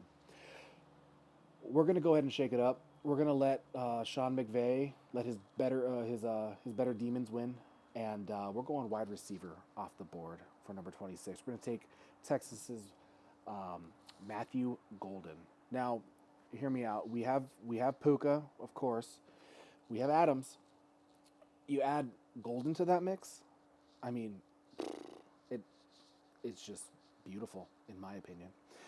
If you go back to 2018, the Rams' unlikely Super Bowl run that they made there, fortunately cut a little short by the Patriots, Sean McVay would roll out 11 personnel with Cooks and Woods and a very young Cooper Kupp at the time. Let's bring a little bit of that magic back with Puka, Adams, and Golden. I think that would be something scary to play against, and that would be something very fun to watch. And fantasy managers with Stafford would rejoice, I think, in my opinion. And I think that would be a very, very potent offense to go up against in a rather open NFC, I may say. So we got to capitalize on these last 2 years where Stafford is on the team. He's doing year-to-year deals, but what we have to do in the meantime is give him all the weapons we can. Some may say to go ahead and take a quarterback now, start thinking about the future. But you know what? It's this is a front office that when the time is right, they are not afraid to strike. They will trade up when need be. They will trade back when things look fine. And I trust in Snead and what they have to do. So let's give McVay that extra weapon. Just let him start cooking. The Rams not only lost Kupp last year, but they also lost Demarcus Robinson, which may not sound like much, but he was a vital part of the offense last year. He was one of Stafford's favorite weapons. He's going up there to, what's that? The team that hasn't won in like 30 years. Oh, the Niners. That's who they went to. So that they can deal with Robinson and any pending court charges he may have. And we'll go ahead and keep this offense rolling with Golden. And I think he can run any he can play any position on the field when it comes to the wide receivers, and may even add a little bit in the kick return game as well if need be. So there we go. Texas Matthew Golden, you are coming off the board. Thanks to Corbin there. You can follow him at CorbDub over on X. Corbin selects with the 26th overall pick in the Fans on the Clock draft Matthew Golden, wide receiver out of Texas. Thoughts on the Rams taking a wide receiver here, given I know they lost Cooper Kupp, but they signed Devontae Adams. They've already got Puka Nacua. Is this just a potential what they may see as best player available at this point, or is this a bit of a luxury pick for the Rams given who they've already got in the receiving core? I think there's maybe a bit of both in play. I think it's maybe a case of the window isn't huge for the Rams potentially. Like maybe there was some consideration to go quarterback. Maybe Jackson Dart, Jalen Milroe, and start grooming a successor to Matthew Stafford? Or is it a case of, we want to win with Matthew Stafford this year? And, who would you rather have as your wide receiver 3? Tutu Atwell, John Whittington, or Matthew Golden? I mean, I'm not the biggest Golden fan, but I think at 26 in the NFL draft, and compared to what your other wide receiver 3 options are, I think Sean McVay's going to have a lot of fun with a player like this. He likes scheming things to Tutu Atwell. Think what he's going to do with Matthew Golden. He's absolutely rapid. From all accounts, I mean, you've seen how he talked about himself coming up to the 40-yard dash. A very confident young man. He wants the pressure. He wants this highlight. He wants the spotlight. He'll certainly get that in LA. With Devontae Adams and Puka Nacua essentially both demanding double coverage, because Devontae Adams still played well last year. I presume he's still going to play well this year. It leaves a lot of room for one-on-ones with an absolute burner. I kind of love the pick, truthfully. I think it's very exciting. I think it's very LA as well. I think that you could maybe see them go tackle as well. Simmons, Banks. The names we just said for the Texans really are still on the board, obviously. Cornerbacks, I think, have maybe fell off a little. Maybe if Byron's slide had continued, they maybe could have went there as well. But yeah, I kind of love it. It's very high upside, but I think that's very LA Rams. So yeah, I think it's a very exciting pick. Yeah, I think it's a good pick as well. I think they've got to think about the future in terms of when you're drafting, this late in the first round, you're not always going to get people come in and make an instant impact. And you're thinking maybe a year or two, and Devontae Adams, he is getting up in age, and it gives them that element, that deep threat, which they don't really have in terms of high quality on wide receiver. So having the player who has that kind of speed where defenses will have to scheme for, I think it's a great fit. I think, some of the positions you mentioned, which they do need, like offensive linemen, that could be an option. They always need linebackers, but they don't really invest heavily, and the board hasn't really fell that way. I think if one of them linebackers slipped down, that would be a great fit. But yeah, I do like this pick. I was interested if that would be, if he's there, would the Rams go for it? Or, if something happens in the real draft where Shedeur slides. But I think that's a bit too rich for where this Rams team is to go to get a QB now, when it's, they could make their team better with the options they've got elsewhere. So yeah, I do like this pick. He's very, some people have him number 1 wide receiver below Hunter, some have him 5th or 6th. So it is, it's the type of wide receiver you like. From your Paul, do you like this kind of wide receiver for the Rams? And I know you prefer some of the other ones over him. Yeah, I do. If I was just ranking, but in terms of if you're pairing wide receivers with a landing spot, I think this is a great one. Like say, Byron's point about that they, how he likes to scheme things up. And I think he could do he'd be looking at Golden, and his just eyes would be lighting up in terms of the things he could do and what he could kind of conjure up and create. So yeah, I think it would be a good landing spot. I think others are a better side, probably having maybe 4th or 5th. I've lost track of how many we've gone so far, but for the fit, I think that's a great fit. I'm sure McVay could do wonders with lots of them, but I think he'd be looking at Golden and going, actually, I've got with what I've got in Puka Nacua and Devontae Adams already. I think, and you've got Atwell as well.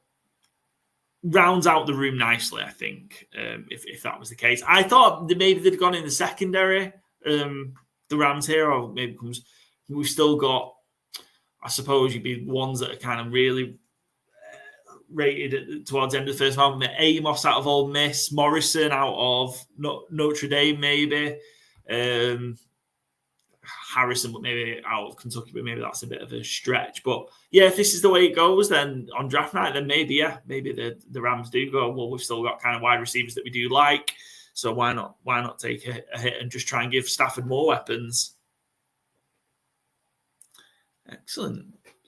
We are up to pick number 27. We're over to the Ravens, and we've got the UK Ravens, who will be announcing a draft pick for the Ravens on draft night. I think it's day 3 at their draft party, which I think is in Manchester. So shout out the UK Ravens. But let's see who they pick in our Fans on the Clock draft at 27.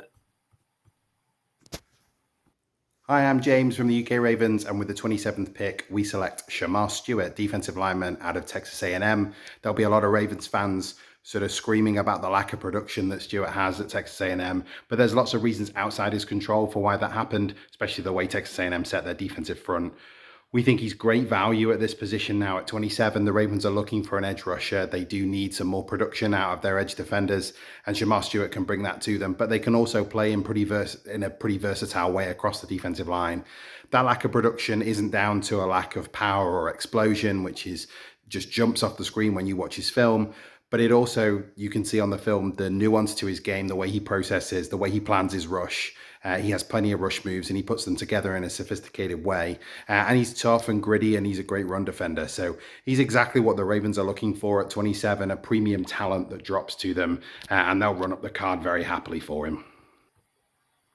And with the 27th pick in the Fans on the Clock draft, the Ravens select Shamar Stewart, edge rusher out of Texas A&M. What are your thoughts on Stewart to the Ravens here? I know we often talk about like classic Howie Roseman, but it feels like this is almost classic Baltimore. Like I think their biggest position of need is probably defensive edge, or just edge as we call it. I don't know why I did the word defensive there. We don't have an offensive edge. But yeah, I mean they actually done really well in the sack column last year, but that was led by Kyle Van Noy, who is, I'm not going to say his best days are behind him because he got 12.5 sacks last year, but he's 33, so it's fair to assume there's probably going to be a drop-off at some point. Odafe Owe is in a contract year. And Shamar Stewart, I think if you're going to... I mean, obviously, Von Miller is probably the golden example, but if you're going to draw or sculpt a pass rusher, it might be Shamar Stewart. He looks apart. His athletics are incredible. He has a perfect 10 on the relative athletic score measurables. He does everything other than get sacks. Pretty key, though, isn't it, in that position? It feels like it should be, yeah. He's got 1.5 sacks each of his 3 seasons in college, so a grand total of 4.5 on something like 700 pass rush attempts, which, again, feels suboptimal. But if you're going to go somewhere and learn your craft and be coached excellently, is there a better spot than Baltimore to do so? I'm not sure there is. So I think them getting, again, like a prototype here at 27 to sculpt and mold and take over from those players who are either coming up out of contract or aging out of the position, I think is basically a perfect player and team fit here. I think he's going to get the best out of it.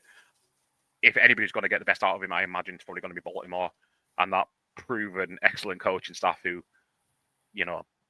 turn chicken into chicken salad on a yearly basis. It feels like at the pass rush positions, taking older players or later round picks and just getting production out of them. So yeah, I love this one, and I think this is another one where I think they'll be running up to the board come draft night if he's still there at 27. My concern in this one is, you've already addressed it, it's the lack of production. Yeah. I think you might be able to, if you really, really do love him, I think you might be able to hang on a bit and trade up maybe in the round, spend your first round pick elsewhere and trade up. I suppose it depends obviously where you are, what resources you've got, but yeah. Well, Ravens will have a lot of picks, I know that. Yes. So yeah, I feel like maybe you could go get him early-ish second round. I think it, but just to be slightly not combative, but you look at the next 5 teams who are picking, Lions need an edge, Commanders need an edge, Bills need an edge, Chiefs need an edge, Eagles rotate edges out, but it is one of their needs might be a stretch, but one of their needs for the Eagles is an edge as well. And again, I would look at all of those teams, maybe Washington less proven, but Dan Quinn's a hell of a defensive coach, can all do the same thing roughly as Baltimore and say, hey, we can take this guy and sculpt him. Yeah. If you think that you can get the best out of again, to me, a player who looks like a prototype at edge, I think you just take him. That's fair. And that's the thing. I think, like I say, he does need to go to a good team and a good organization. Yeah. And I think the Ravens are in a position where the Ravens are obviously a very, very, very strong team. And actually getting somebody here who might not necessarily be an immediate difference maker, that's okay for them at 27. And if they can get someone who's a bit of a project, which I think Shamar Stewart is, and be patient, and I might be saying, well, actually, it might be partway through year 2, maybe into year 3 before we see anywhere near what it can be, then that's okay. Like you're an organisation that can do that. Others, obviously, a lot of organisations can't afford to do that, but I think the Ravens certainly can. So yeah, I'd be interested to see how he goes. Joe, what do you think of Shamar Stewart? Yeah, I think, like I said, the last pick, when you're picking here, you're looking to the future. And I think I agree with Byron. I don't think he lasts outside of the first round. So I think if the Ravens want him, they've got to get him here. I think, sacks are important, but he did get a lot of pressures. And you see some of the players who we rave about where they get low sacks, but the amount of pressure that they get on the quarterback helps elsewhere. And I think he'll be good against the run. Obviously, he had some good numbers at the combine, his speed for his size and everything. So I think Baltimore's a great fit where, he can learn. And you think about the past Baltimore teams, it is a nasty front. And I think he could certainly contribute. I was curious where, there's still the probably still need across the defensive line.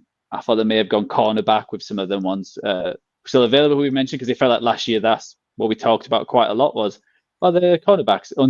They made a few changes, which obviously improved it, but they've released a couple of players back there. So, but I love this pick because I think if he was available, he would be going next pick, or the pick or 2 afterwards. So there's a few edges left. So get the one I think who has the highest upside in terms of where it can be in a couple of years. And we've seen plenty of players who suddenly has one of them season it clicks and they've got double-digit sacks, and it's more about the talent. So love this pick. Cool, excellent. That's Shamar Stewart out of Texas A&M.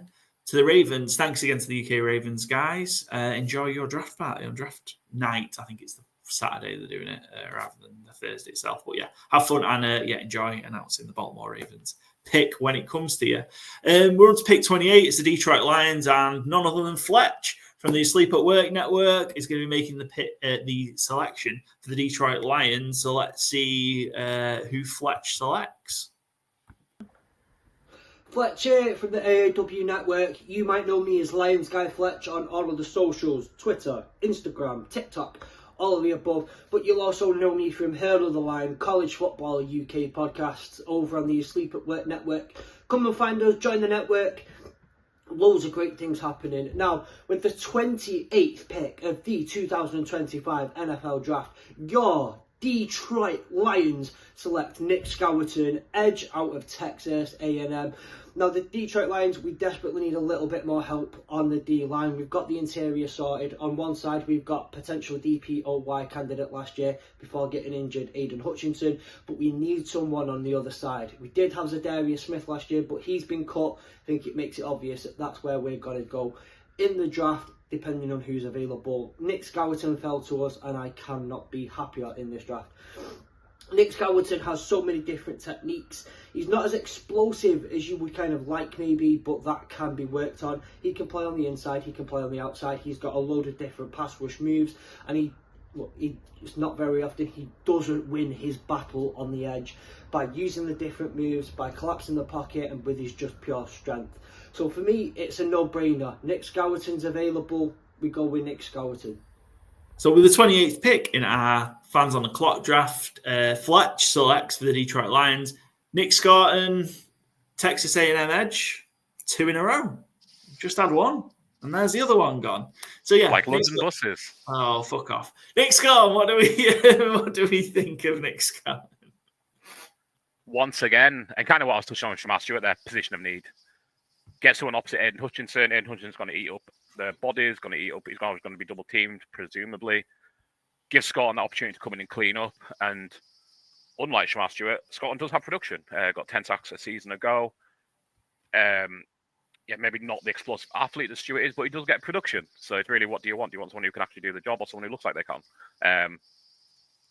If you're the Lions, I guess you're happy with Scotland regardless, and you just want a Texas A&M rusher here. So I think it's really solid. I think, again, maybe more of a Dan Campbell player, someone's going to come in and bust their ass and work hard and get that production up. If they can hit on a second edge rusher and then have a rotation around Hutchinson and Scott, and I think they're going to be in a really, really good position. Obviously, the Lions don't have that injury book from last year, hopefully, and yeah, I think they'll be very happy with this, getting an edge they can start immediately, in my opinion. So, yeah, I think that's the I suppose the decision teams need to make on these, because these two are going to go, Scott and Stewart, who we just talked about, are going to go potentially going to go close to each other wherever they fall, end of the first round area, possibly second. But yeah, I like Scott, and I think you've got the versatility to play him, like I say, as an edge, as a outside linebacker, and you'd be able to move him around a bit. So yeah, quite excited to see again what they do with him. He seems a bit more refined pass rusher than Stewart, which is always going to compare these two, I think, during draft season. Yeah, he has kind of some more technique and more moves in his bag than Stewart does, who tends to do pure athleticism. So yeah, excited. And yeah, I think if you fell in with the Lions, they're set up really, really, successfully to have again another strong run at defensive line, and that's how you're going to win, and that's how they're going to win in January, and that's what the Lions are aiming to do. Joe, what do you make of the second Texas A&M edge going? Yeah, I think being 20 years old as well, that's a big plus that he's still a young man and he can improve. I think this is again one of them where it's one of the most obvious where the Lions are going to go. There is quite a few edges here. I've already gone in the first round, so they do really need to grab someone. I think they still need someone offensive tackle, either especially the right guard. But no, I do like this one. He doesn't have the elite trait in athleticism, so that's the one worry that if he just start getting double teamed, that he would have to refine his skills a bit more. But he certainly has that Pro Bowl caliber ceiling where it's his technique and his explosiveness. So yeah, I think he could be an immediate contributor to this defense, and yeah, I think the Lions, another great pick. It's just one of them where there seems to be a lot of edges available in going in this first round. So if this is how it works out, you're getting him. But if some of the other people jump up, they might be able to get their choice. But yeah, great pick for the Lions, and yeah, help out Aiden Hutchinson. Yeah, it's kind of skirting. It's kind of followed a bit of a different path to a lot of where he seems to be dropping out kind of through these mocks and stuff now. So kind of end of the season, he was pegged in to be 10 to 16, so somewhere in that back end of the first half, and now he's very much at the last 3 or 4 picks of the first round is where he's falling and being mocked to at the moment. So and that could be the rise of Stewart as well, having an impact on that, and the others as well. But yeah. Just to emphasize that as well, I know we're going to do our betting preview next week, but Shamar Stewart is currently 1 to 20 to be taken in the first round. Whereas Scott, and you can get a plus 175, you can get plus money on him. So, considering they're going in a very similar range in our draft here, I think I'd rather be putting money on Scott, and this is kind of what I'm saying there. I'm not going to bet 1 to 20 on Shamar Stewart, who could fall out the first if people don't want to take a project. Fair. Excellent. Good stuff. Cheers for that bit of insight on the odds, Byron. Plenty more on that on our betting preview next week.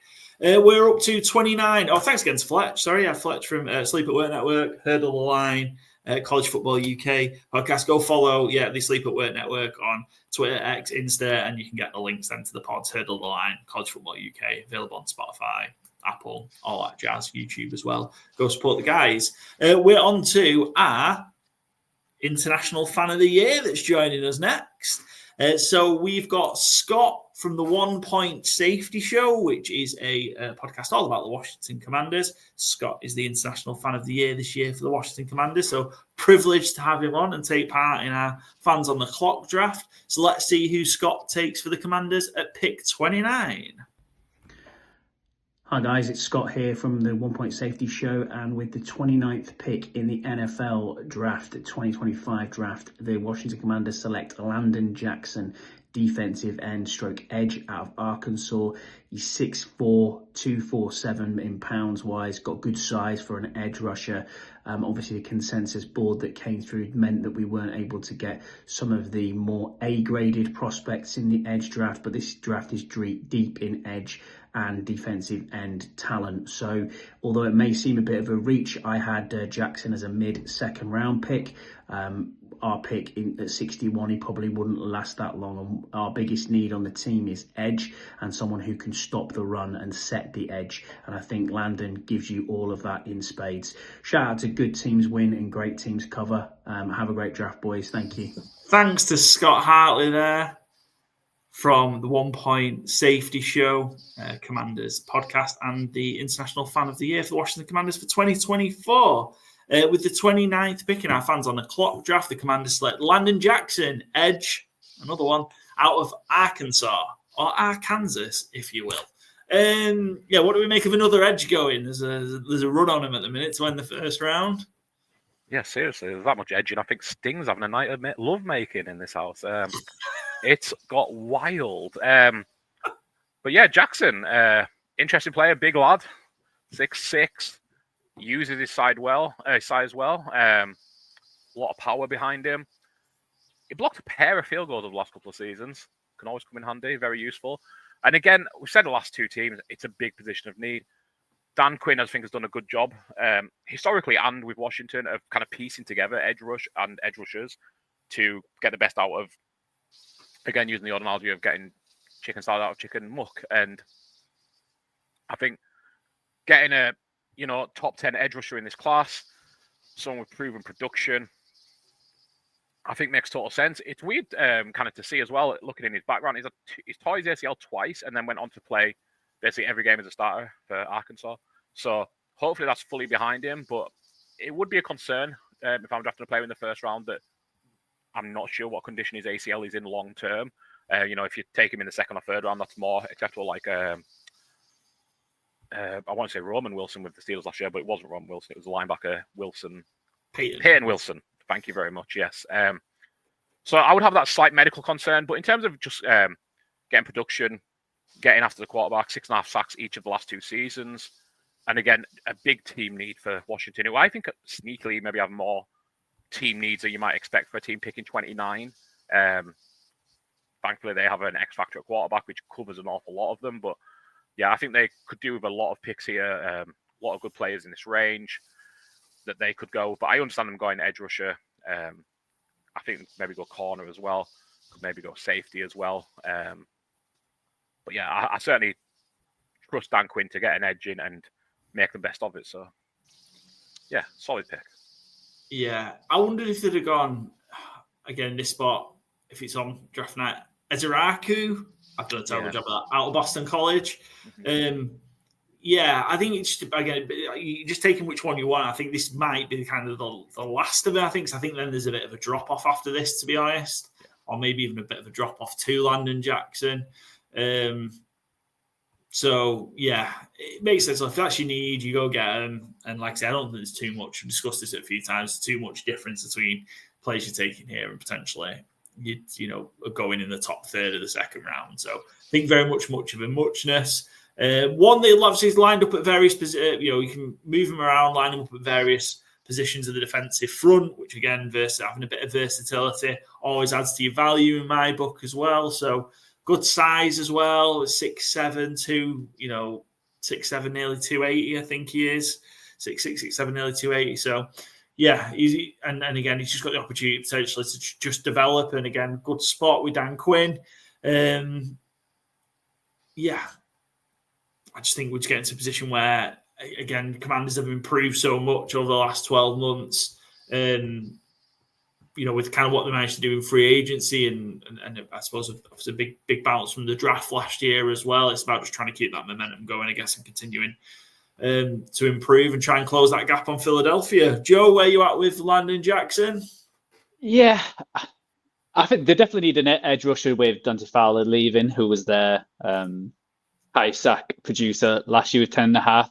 I'm just not 100% about this fit. I think it could be more of a 3-4 kind of defender where Dan Quinn's his scheme is 4-3, and he's more like a run stuffer. I don't think he's going to be a double-digit sack kind of producer. I think he's one of them guys who can set the edge on a 3-4 defense just because of his size. While you probably want for Dan Quinn a more athletic not as big kind of edge player. So that would be my only worry. There's one or two you've mentioned one, which is a possibility. So it's more the fit is not. I'm not loving for Landon Jackson for Washington just because how they set their defense and yeah, they're a weird team where when you actually look at their depth. There's a lot of players in key positions who are coming up for contracts. For example, both the wide receivers, obviously just drafting, just trading for Debo and McCollum up for a contract. Off of the tackles are not the youngest as well, and there's a few available here. So do they think long term, or is it more, we've got Jaden Daniels on that rookie contract. Let's just try and win now and get better. But yeah, just the fit for me doesn't quite work. I think there's one or two other edges out there who would work a little bit better. Like I think he's still going to be a good player, but more on a run game and a different kind of defense. Excellent. Thanks again then to Scott from the 1 Point Safety Show. Go give those guys a follow. We're on to the Buffalo Bills. We've got the UK Bills joining us to make the pick at UK_Bills. Let's see who Buffalo take with pick number 30. With the 30th pick, the Buffalo Bills select Trey Amos, the cornerback out of Ole Miss. Why this pick? He is good in press man and zone, and with the changes the Bills are making on the defense, then you can see him be a very skillful scheme fit in any press or man, and he's got a good high IQ. Obviously played a lot at SEC with Alabama and Ole Miss, and there are a few concerns with his speed and all that, but he's an intelligent playmaker, and the Bills have had a habit of drafting well, bar Kyrie Lamb at cornerbacks in the last few years, with Trey White at 27 and obviously Stephen Gilmore before McDermott. So Trey Amos, Buffalo Bills with the 30th pick. So you can follow the UK Bills on Twitter, X, Instagram, Facebook. You've got the podcast Red, White and Buffalo Blues on wherever you get your platforms. Thanks to the guys from the UK Bills there. Give them a follow at UK_Bills. And with the 30th pick in the 2025 Fans on the Clock draft, the Buffalo Bills select Trey Amos, cornerback out of Ole Miss. Bills make a selection to, beef up their secondary, I guess. Getting Trey Amos in. Give him what the needs are. I think this is a good fit, Amos to the Bills. Yeah, I think so. I think, again, secondary is a big area of need. Obviously, they've got Christian Benford, who they've just extended, but outside of that, I think they are kind of wanting there. And it's you've got to slow down Patrick Mahomes at some point if you're going to get to the Super Bowl. I think offensively, you kind of look, and there is certain parts they could expand on. A different kind of wide receiver, someone who's not a slot machine, would be good, I think, in Buffalo. But again, I'm not too sure. I think you'd kind of be reaching at wide receiver at this point in the draft. You could maybe take a tackle for extra depth, but I think ultimately their needs are on defense. The D linemen have been picked apart. There is some edge players, obviously, but that's really been picked apart the last few picks as we've seen. So I think they kind of lean cornerback, certainly. And I think Amos has been getting a lot of hype as the draft is getting closer. Again, he is one who was kind of on my short list of bets I've made. He's plus 350, I believe, to go in the first round. And I've seen Dan Brugler was on the Kevin Clark show recently talking about him as a player that it'll be a surprise to people when he goes in the first round, but it won't be a surprise to him, essentially. He's an explosive athlete. He's versatile. Kind of does everything you want. He's a 5-year player coming out of college. Started a lot of games. Not a huge amount of interceptions, but he did get 3 last year at Ole Miss, so you'd hope his hands will be a bit stronger in the NFL. You don't want like cornflake girl hands up there like the Tori Amos type. We want a Trey Amos type who's going to catch the ball and take it away from you. So, yeah, I think between team fit and picking this late in the draft, you've got to go for someone with a bit of upside. And yeah, I think Amos can be coming and again be an immediate starter week 1 for them. He's very experienced. A lot of work went into that gag. I think for me, I feel it makes sense, good fit. Also, on our draft, it means it's accurate. Based on this, that'd mean that just depending what you're counting Travis Hunter as, but that'd be just a fourth corner. Feel like 5 or 6 is roughly around a number you tend to see. So yeah, I do think Trey Amos will go in the first round, and it's do you like him ahead of Benjamin Morrison? I think that's the Hairston as well. I think. Yeah, there's Hairston, but I think kind of outside once you get outside of Hunter, obviously Revel Jr. as well. Byron and Johnson. I think Amos is the next one for me. Not too far, but I think there's Amos and Morrison, and then I think the others. Ravel, you mentioned Hairston, that we're likely going to see probably go in the second round. But I think Amos just ahead of Morrison for me. I think it's a good fit. I think he's solid. He'd be solid number 2. Could maybe grow into a number 1 down the line. I think he'll be a good fit. Love that he's, especially for a corner, that he's obviously multi-talented in terms of multi-sport, track and field, especially 100 meter, 200 meter long jump. Pretty good, traits to have, and abilities to have if you're going to be play corner in the NFL. Although you don't run backwards, I guess, when you do the 100 meters and 200 meters. So not traditionally. Not seeing anybody If else. If he does, then that's a great skill, to be honest. He's that quick running backwards in 100 meters. Yeah, he'd be certainly quicker than me running forwards. Him running backwards, I imagine, over 100 meters. Anyway, that is the Bills done. Pick 30. Thanks again to the UK Bills. Pick 31, the penultimate pick of the draft. We've got Tom Kraft joining us again. Tom Kraft from Midnight Sports. He occasionally makes appearances on the Sleep at Work network as well with Fletch & Co. So let's see who Tom Kraft takes for the Kansas City Chiefs. Pick in the Good Teams Win, Great Teams Cover NFL 2025 NFL Draft. The Chiefs will be selecting Josh Connolly Jr., the offensive lineman from Oregon. Had a great 2024, great in pass protection and in run protection, and provides the Chiefs with a solid option for left tackle to compete with Jalen Moore, who hasn't had that many first team reps and snaps behind Trent Williams in San Francisco. So it gives the Chiefs a real piece that they can build around. Hopefully, solve this left tackle issue, and make sure Patrick Mahomes is protected and can be the incredible player that he can when he's not completely under pressure. So the Chiefs with the 31st overall pick are going to be picking Josh Connolly Jr., offensive tackle, Oregon. With the 31st pick in the Fans on the Clock draft, the Kansas City Chiefs select Josh Connolly, offensive tackle for Oregon. Again, this is very need-orientated, I guess, to the Chiefs. We saw the collapse of the offensive line in the Super Bowl. Joe, how do you see Connolly, or what do you think of Connolly to the Chiefs? Yeah, this was a surprise pick for me, just with the two other names out there, with Banks Jr. and Simmons. I know Banks at the start of the college year, he was, people were predicting him very high in the draft, and he didn't have the greatest year at Texan. And Simmons started off house of fire, but then he had the bad injury. So it feels like they have the better upside to get the elite tackle, which the Chiefs clearly need. I know they signed more from the 49ers, but he was a backup and hardly played, so he's not really going to be the answer. And it hasn't quite worked out with their first round draft pick of last year. Obviously, it might improve, but might be moving to guard as well.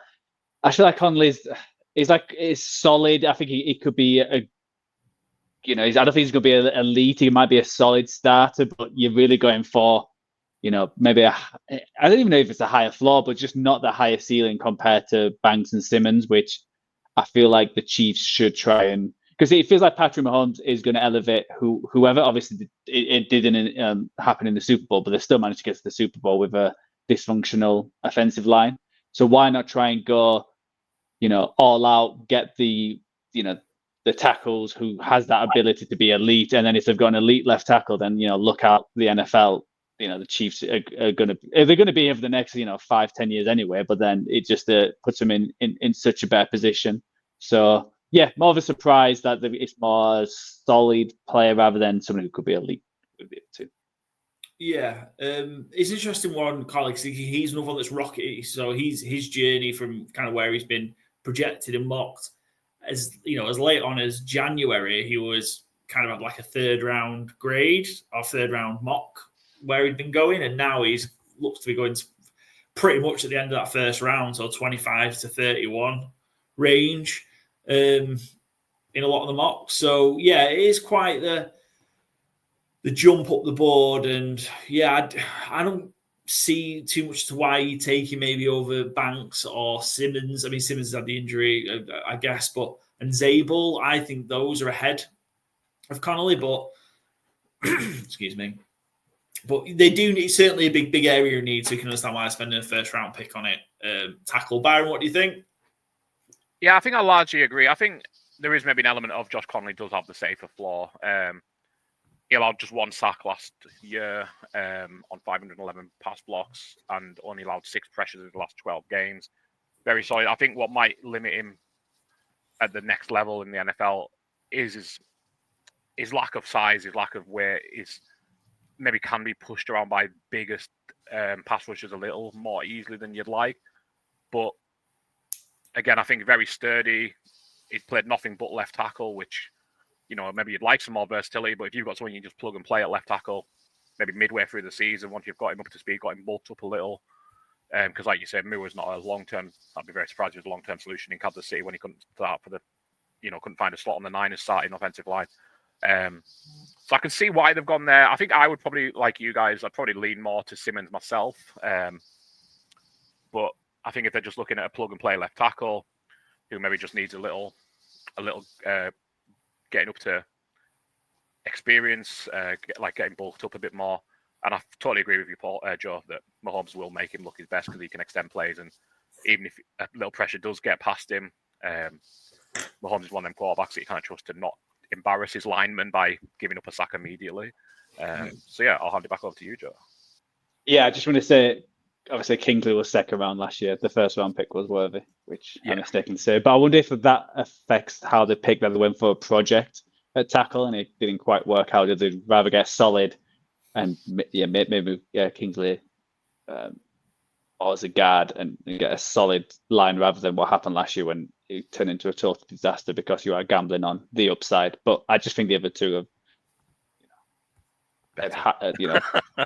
like for good college programs and have had good years. It's just the injuries on Simmons, which is the big gamble. Yeah, I think kind of as well. The other part of it is I was at a year. Obviously, Oregon switched conferences last year, so moved to the Big Ten. So instead of playing kind of like Pac-12, crazy high scoring games, Oregon dominated that Big Ten last year, ended up winning it. And then there's a different style to come up against. So he's had a year of that where some tough defensive lines and different challenges. I think that's going to have aided his development as well. So might make him more, pro ready potentially because he's had those different challenges and different puzzles to solve. But yeah, thanks again to Tom. Follow Midnight Sports and catch him on Hurdle the Line and other Sleep at Work productions. We're on to the final pick, and it's the Super Bowl champs. And of course, we have to get the guys from the British and Irish Eagles involved. They're going to be making the pick. So I think we've got Phil from the British and Irish Eagles making the selection and rounding off our fans on the clock draft. Hey everyone, Phil from the British and Irish Eagles here. Delighted to be part of the Good Teams Win, Great Teams Cover Fans on the Clock draft. Exciting things going on around here at the moment with us about to merge with the UK Phillies and UK 76ers fan groups to form Philly Sports International. Check us out on most social media platforms as we officially launch on April 19th, which is Saturday. What was also exciting is how the draft board unfolded, and there was a lot of edge rushers coming off the board and a lot of tackles being left to slide, which gave us a bit of a dilemma. So we put it to our fan group with a small selection of players, and it ended up being a close fight between edge rusher Donovan Ezeraku and Kelvin Banks Jr.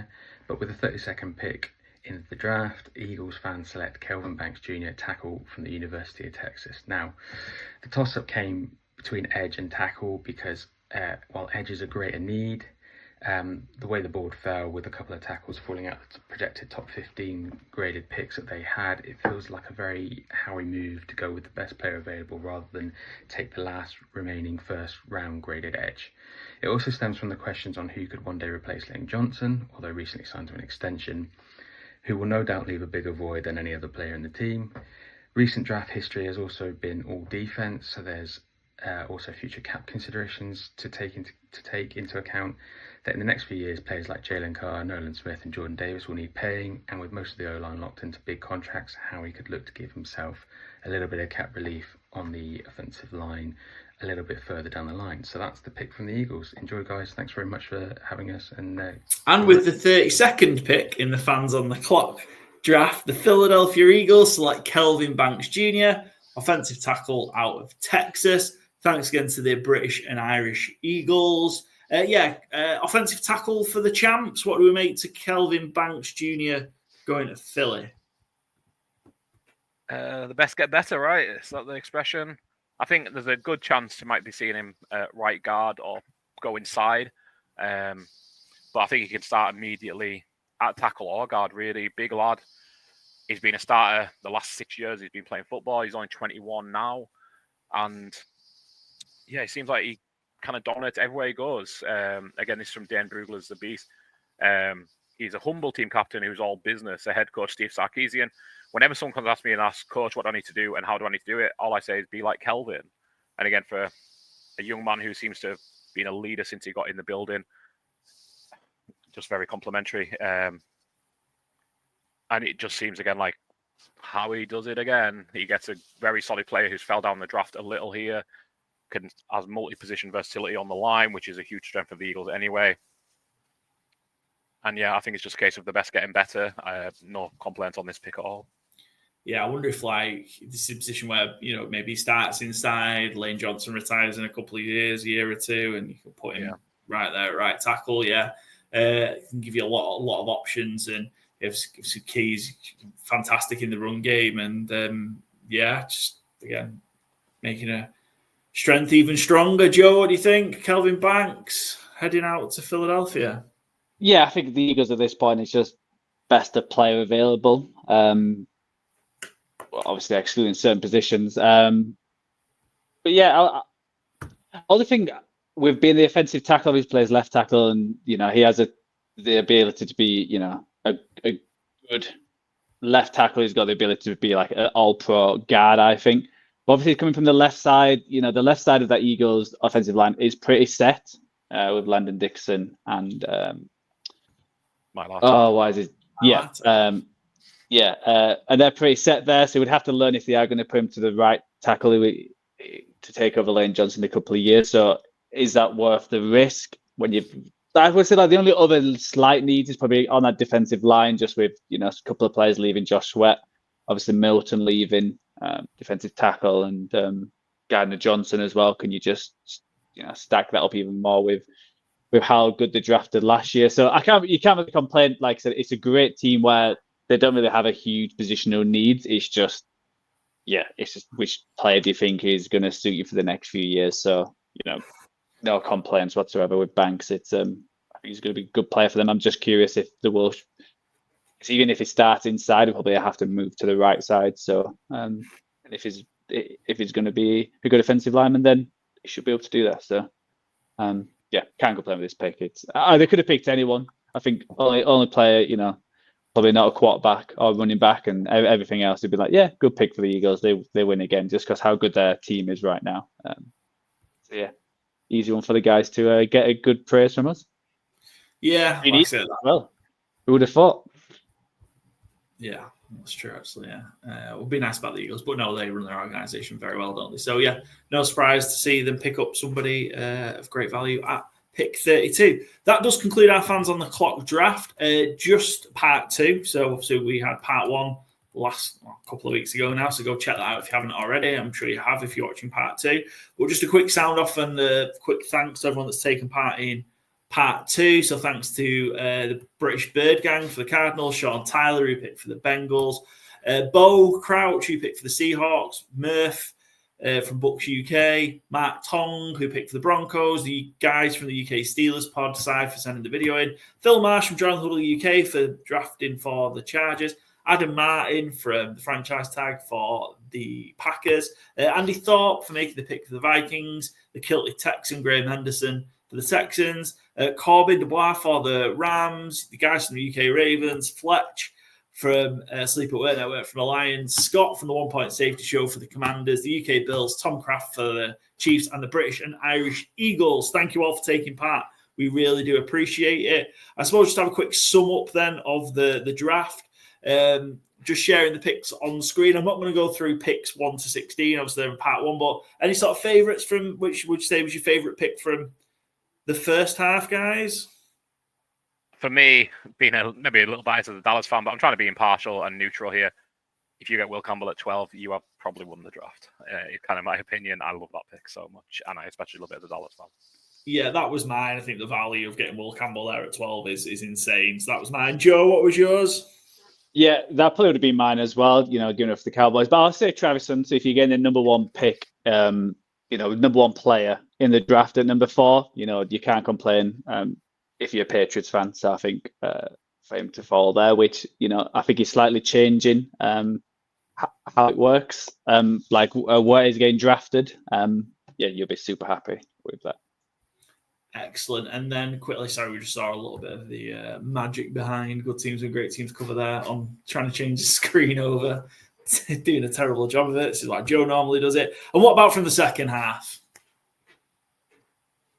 A good amount I like. I'm going to go Will Johnson, though, cornerback to Tampa Bay at 19. I'm going to go on the cornerback train. I'm going to go Byron at 23. I did mention that I would have liked the Niners game at 11, so the fact that it's fell all the way down to 23, I think it's a great pickup for you to get arguably the number 1/1B cornerback in the draft. Yeah, that was mine. I've raved about Byron a lot in any of the writing I've done and things like that during this draft process. Yeah, I love him. I think he's a top 10 player in the draft. So if the Packers got him at 23, that's insane value. So yeah, I'm sure the Packers would be very, very happy with that. Cool, that rounds off our 2025 Fans on the Clock draft. We did it. It took us a long time. We've had delays. We've had replacements. It's been the whole thing. But we've done it. And we're probably not going to do it again. But thanks to everyone that's taken part. We do appreciate everyone giving up their time and getting involved. And it does make it, rather than us just doing a mock draft and talking through it, it just makes it so much more realistic, interactive, actually getting people who obviously really invested in their teams taking part makes a huge difference. So thank you very much. If you've watched this and you're new to Good Teams with Great Teams cover because you obviously follow one of the guys that's made a pick or friends with or whatever, this is the first time, please stay. I hope you've enjoyed the episode. Subscribe, hit the subscribe button on YouTube, hit it on Apple Podcast or Spotify or wherever, and stick around. It'd be great to have you watching and listening to Good Teams with Great Teams cover. Moving forward, hopefully we've got some new people watching and listening. Byron, Joe, thanks to you. It's a lot of hard work that makes this happen, but this is the main part when we get together and to talk through the picks. So thanks for your expert insight and analysis. And we'll be back with our draft bets preview. So we're going to do our bets preview for the draft before we do our live episode of the actual draft on Thursday next week. So thanks for listening, thanks for watching, and we'll see you soon.